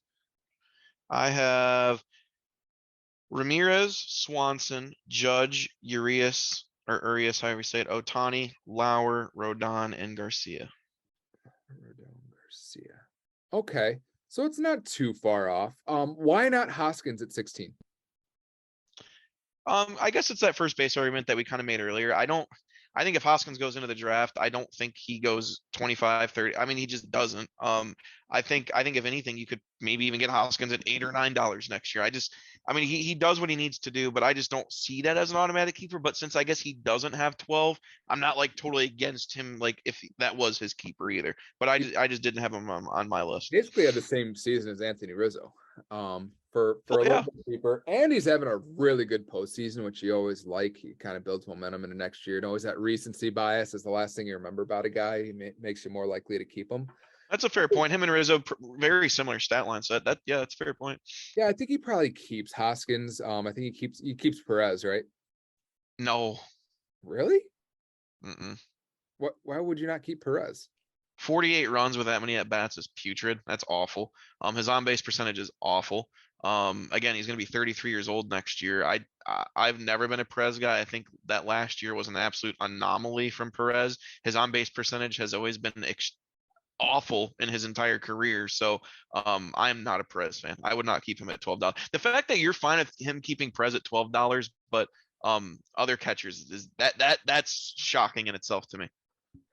The difference with Perez is that I think that Perez is coming off the year where he had a fantasy league winning year of 48 homers. Yeah, but if you look at his career, he's never been that great.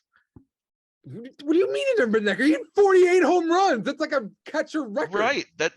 That's what I said. An anomaly. Go look at the rest of his career. Anomaly. He had 27 and 80. He had 27 and 80 again. He hit 11 home runs in the abbreviated. Look at his on-base percentage. On base for 30, basically a 30-90 season in the abbreviated season. And I think that his runs scored is going to normalize more to about 57 to 60. That's not good. Amount. For 50, a catcher, it's fine. That's not good. No, I'm sorry. If you're playing 140 games and you're getting 500 at bats, 55. It doesn't matter how many games you play as a catcher because everybody's catcher plays 140 games. Right. So 55. How many catchers score 90 runs? I'm telling you, 55. Well, Adley Rutschman had 71 for perspective. Yeah, it was that was the anomaly. I don't know, dude. It was so notable that he had Salvador Perez's numbers have never been that good. I mean, yes, in terms of never, because they literally were. I mean, his on-base percentage is absolutely awful, dude. His runs have never been good. I think that's why his runs are so bad, because he doesn't run well, and his on-base percentage is not great. Right. But I mean, he hit 353 on-base percentage in the shortened year, and then 316 on-base percentage. So even if he's like a 305 on-base percentage, he won't be. Where he's not bad. Well, he's battling injury, so that also usually decreases performance even when you return. Yes. So even if the 292 gets back up to like 305 or even 295, you're around that range, and if he hits 32 home runs next year, he's not worth 12? No, because again, that's about the same stat line as Wilson Contreras, but Wilson Contreras is going to get you 50 points higher on base and probably 30 more runs scored. But you think that Wilson Contreras is worth at least 10? Yeah. Okay, so why is he not worth 12 if he's going to hit 32 home runs and drive in 80, 90 RBIs? Because I think you're getting, again, about 30 more runs and about 40 more points on the on base, and everything else is the same. I don't know. I think that the anomalous could be not only the best catcher in all of baseball, but like literally a top 5 fantasy player like he was a year ago. It's still on the table for him now. Another year being healthy, he's got age against him. I mean, yeah, I don't love keeping $12 a catcher, given what everything that I've said so far, but I think that Salvador Perez being as much of an anomaly as he is, as potential to be, I think that he probably does get kept for 12. So I go Perez, Hoskins, Ramirez, Swanson, Judge, Urias as well. Then you go Shohei, Lauer, Rodon. And then I think he might probably Montas. And then I think he probably he has the luxury of being able to just see in spring what's going on with Bauer and Strasburg and whether he wants to keep them or not. If they're pitching in spring, then they're keepers. If they're not pitching in spring, then they're not. Montas, I have Garcia as a keeper. Maybe not. What's that? I have Garcia as a keeper. For 22? Yeah, 28 starts, 21 wins, quality starts, good whip, K per inning type guy, 22, salary, 25 years old, Houston. Yeah. I just don't like difference makers for more than, if he's not a difference maker for more than $20. So if you're paying 22 for a guy who's not really going to make a difference in my team, I don't really like that. It's not like he's going to go for more than 22 in the auction. Never have enough pitching. You never have enough pitching, but he wouldn't go for more than 22 in the auction, I don't think. Maybe. Yeah, I don't know. All right. Anything else you'd like to say about Phil's team? I do find it funny that with how great his offense is, it is kind of interesting that I only have him with 4 keepers on offense, but at the same time, like Ramirez and Ohtani and Judge were, I guess I can count Ohtani too. Those were just such huge guys that it's quite crazy. Bogarts though, you're gonna have 4 or 5 keepers. You want those 4 or 5 keepers to be like 4 of the top 10 guys from last year. I was curious what you were going to think on Bogarts, and his name wasn't even mentioned, but I'm kind of under the same impression as you that 30, despite the on base, despite the runs, that's just too much for that stat line, right? Wouldn't even consider it.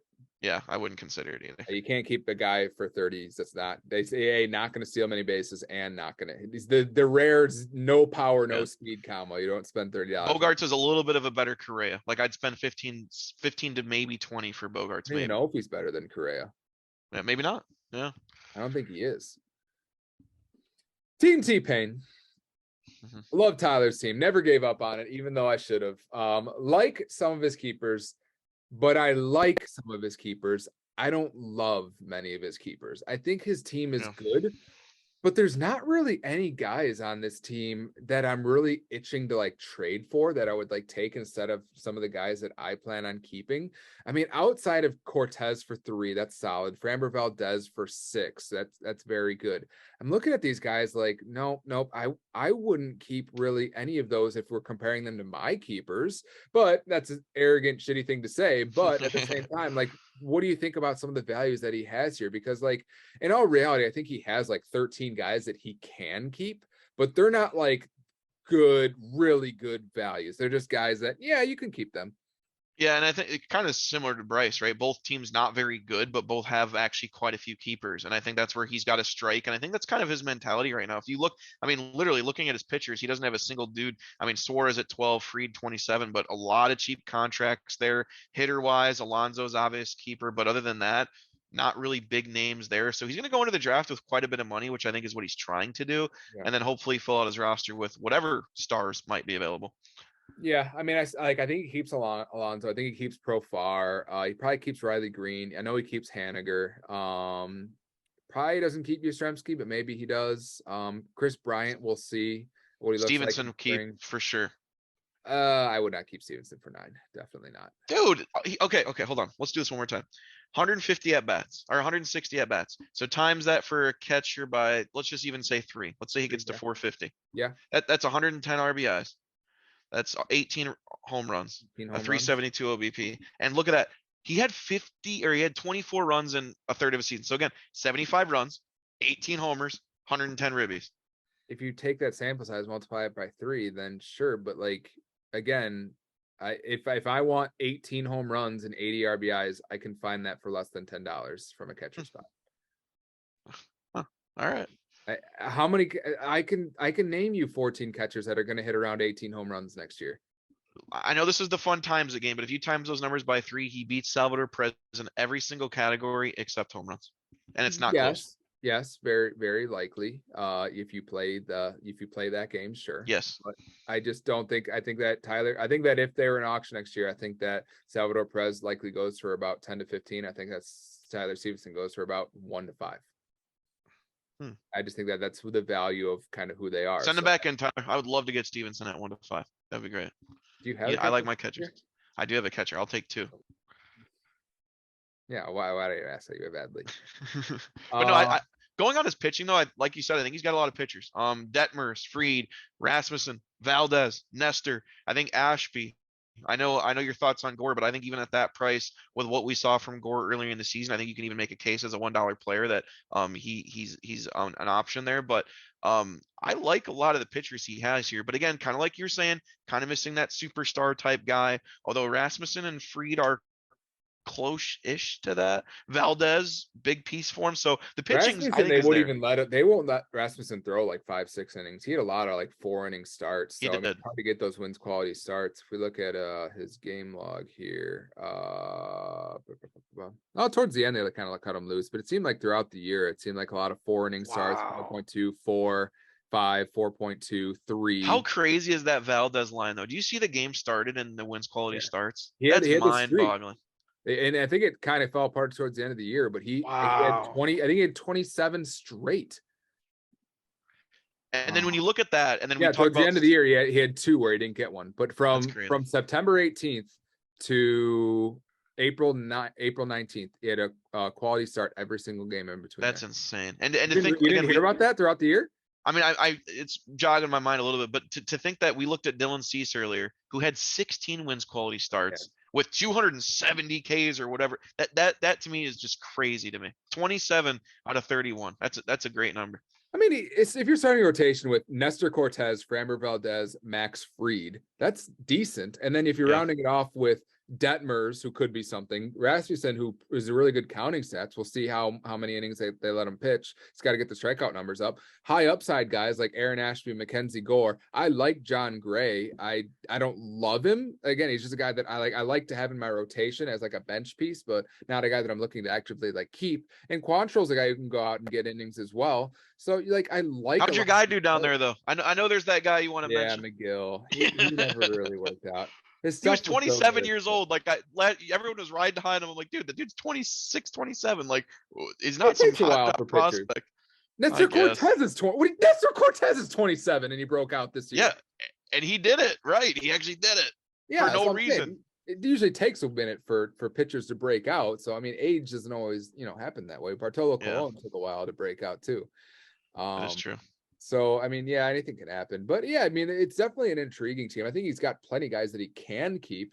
If he keeps like his 12, I won't be super excited about his odds of winning first place, but I like his odds of not getting 26.5 fantasy points next year. Yeah, that is true. Yeah, that I do think he's got some promise there. He did make some good moves to get him in that position. Yeah. All right, and then our last team, the Instigators. I don't really like a lot what I see here. There's some definitely decent pieces. He's a team that did I not release his C play? Oh no, never mind. He's a team that like I just wish that he did more at the deadline. I don't know why he hung on to guys like Abreu and Bregman and some of these other guys where it's just like you're not going to keep these guys at these prices no matter how well they play in the second half or in the last month or so. There's definitely guys that you probably should have traded, but for whatever reason he kind of just hung tight and wanted to kind of see if he could make a splash even though he was like 20-30 games back. So maybe a learning curve for him his first year in the league. He's kind of get his feet under him, take his lumps a little bit. But I'm not really liking his keeper situation either. And we're going to have maybe a fun debate because the one guy that stands out to me is, would you keep Brandon Nimmo? Oh, dude, no doubt about it. Oh, I don't. I might have to leave this conversation. Dude, he's $6. He scored 100 runs. Yeah, but he scored 100 runs hitting in the Mets, that's what Mets lineup, being healthy all year. That's top 10 in the league, right? Scoring 100 runs. And he's a pending free agent. Okay, but he scored 100 runs last year, which probably is top 10 in MLB. He's $6. He had a 370 OBP, which is again way above league average. That would be considered. That's another category. 16 home runs, 64 RBIs. He's $6. Pretending like 60 home runs, 64 RBIs are an asset. No, but he's a two-category producer. No, and the two are shaky. He's an on-base percentage specialist. He's not going to score 100 runs again next year unless he re-signs with the Mets and hits leadoff again. Which I don't know, dude. I don't know if that happens. I've always been a huge Brandon Nimmo fan. Obviously, a lot of it has had to do with health. But when I tell you that 367 OBP was probably the lowest of his career ever, and that's saying something. Because again, I love Brandon Nimmo. Again, never really has been healthy, but $6. You're talking about saving pennies here and there. $6. I'm keeping that. 100 runs, dude. One his career high at 16 home runs. You know he's not going to get RBIs. You know he's not going to hit many home runs. And his stolen bases, you'd think he'd steal more bases. But so he's not going to hit many home runs. He's not going to steal. So he's like the two biggest things that you need are power and speed. And he doesn't provide either one for you. 100 runs. It doesn't matter. That's top 10 in baseball. Almost every other starter in your lineup can score you 80. Is 20 runs. No, but that's not true though. How many guys have 80 in this guy's lineup? 1, 2. Well, he doesn't have a very good lineup, so. But I mean, I didn't have many guys that scored 80. Shit. I mean, I don't know, dude. 100 runs. That's a lot of runs, dude. $6. I don't care if he does go to another team. You just got to take the shot on that. It's 100 runs. That's a 370 OBP.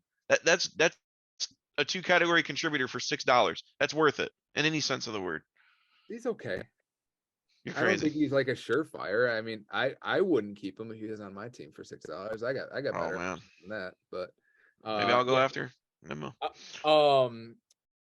I like his dollar guys, Jimenez and Rosario. Yes, Jimenez is very nice. Nimmo for $6, he's probably going to keep. So I mean, that's a good, startable players who you have at cheap prices. Other than that, I don't see really anything else that he would. Oh, Rosarena, I would keep. Yes. For 27 for 2032, kind of in that same range. Kind of similar to Cedric Mullins, but more power, more RBIs definitely, and a little bit cheaper at 27. And he's going to need to keep as many guys as he can. I would keep Bader at 5. I think he's proven off in the postseason, and with the speed that he flashed in under 300 at bats, that he only hit 5 home runs and 300 at bats, but I think in the postseason he's kind of shown some flashes of being like 15 and 30. Keep him for 5. Dude, you're telling me you're gonna keep Bader for $5. Nimmo's $1 fucking more with triple the amount of home runs, double the amount of RBIs. It's not triple the amount of home runs. Get out of here. Bader only had 292 at bat. He's shown more power in the postseason, and he's hitting in Yankee Stadium. I think Bader hit 20 home runs next year. And if Bader hits 20 home runs next year, because if you multiply his stats, he hit 10, and then he's factor in that he's getting better and he's hitting the Yankee Stadium, I think that Bader is going to be more of a 20 home run guy next year. And if he's a 20 home run guy next year, like he hit 16 in 2001, and he steals 35 bases, because if you double 17, you are at 34 stolen bases. Then you're getting the 2 categories that you need most, power and speed. And if he's sitting in the Yankees lineup, he'll score just as many runs. I'd rather take the guys that have been there and done that and have proven it rather than I think he can do 20. He's hit 16 before. Now he's hitting in Yankee Stadium. That's more of a lefty park. Righties don't get that as much of a benefit, but I got you. Is Bader a lefty? He might be. You might be right. I don't know. You might be right. I honestly don't remember.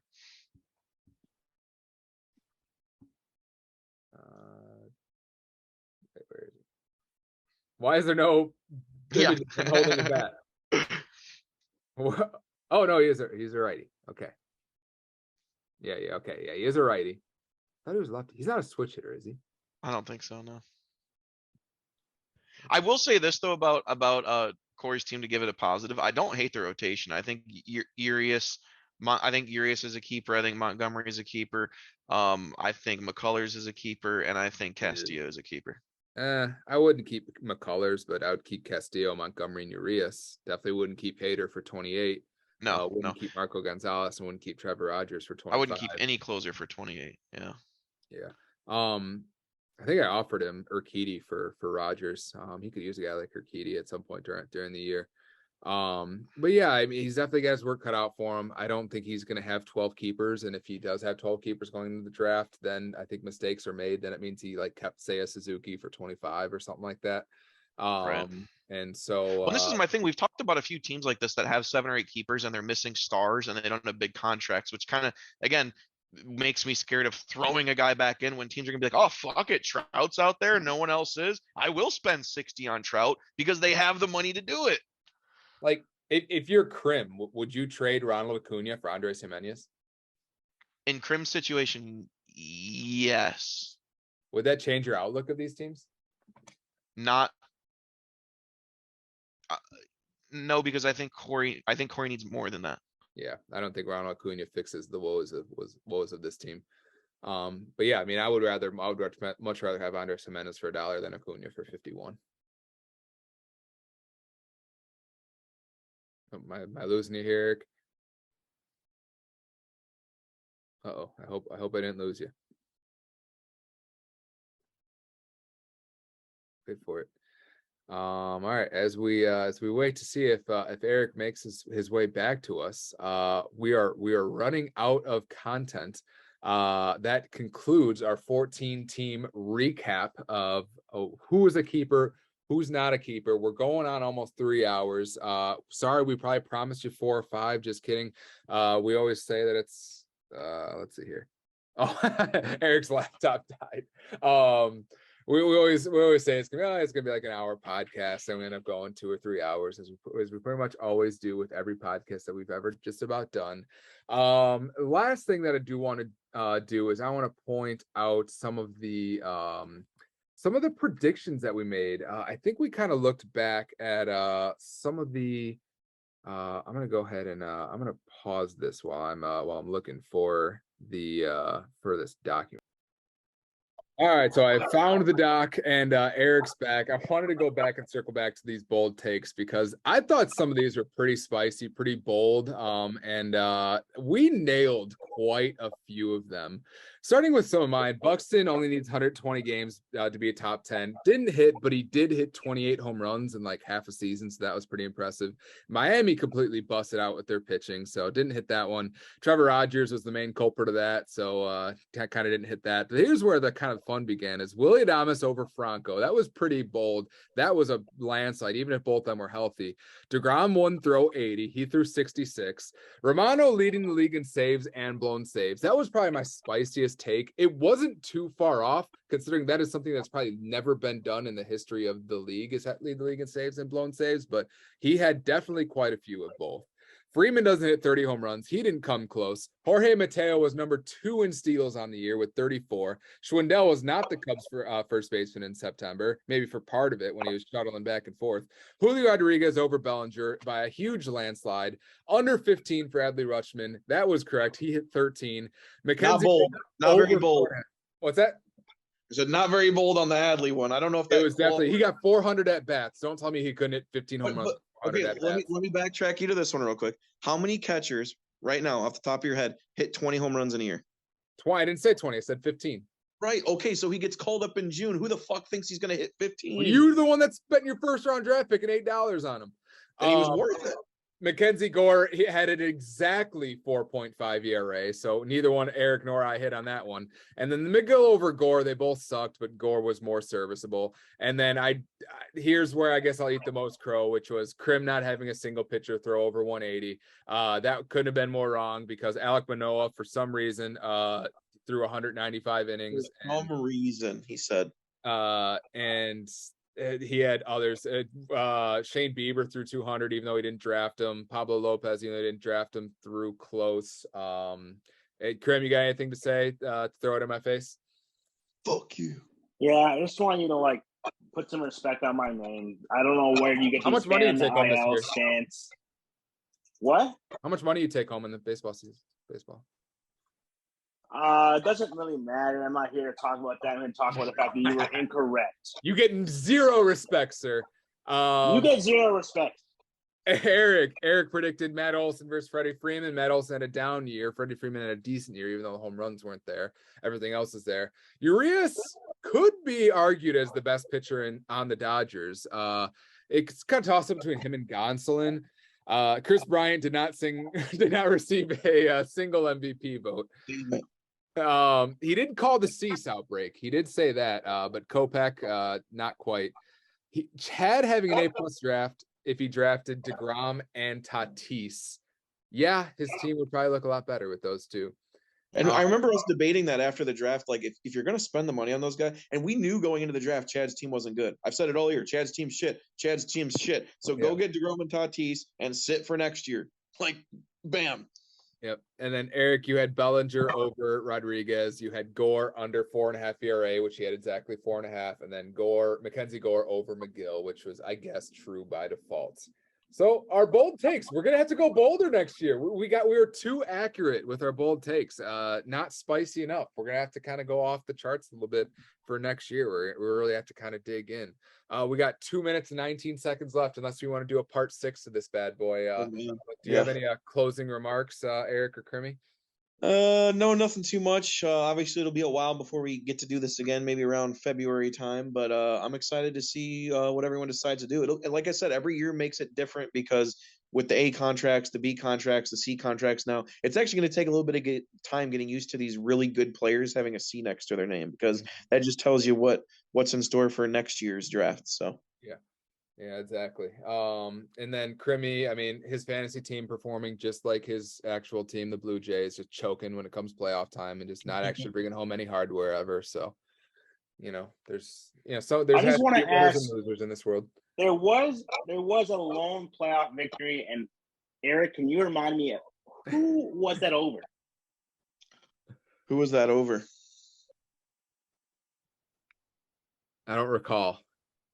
Yeah, I'm sure we don't recall at this point in time. I have no recollection of this historical date that you're referring to. but all I know is that there was an extra $500 in my bank account when the season ended. That is true. Yeah, I don't recall who beat who. Yeah. What do you quickly Cubs predictions off season? Who are the Cubs getting this off season, Eric?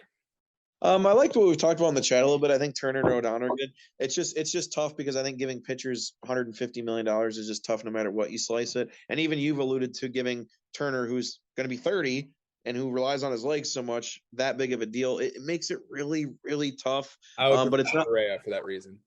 Yeah, and that's why it's tough when you don't have those 26, 27-year-old free agents out there. But I think the Cubs are definitely going to do something here. I'm excited. I think, again, a guy like Nimmo, I think if you could get him on like a 4-year, $60 million deal, I would be so for that. I would love a guy you could plop at the top of the order and not worry about it because we have not had that in so long.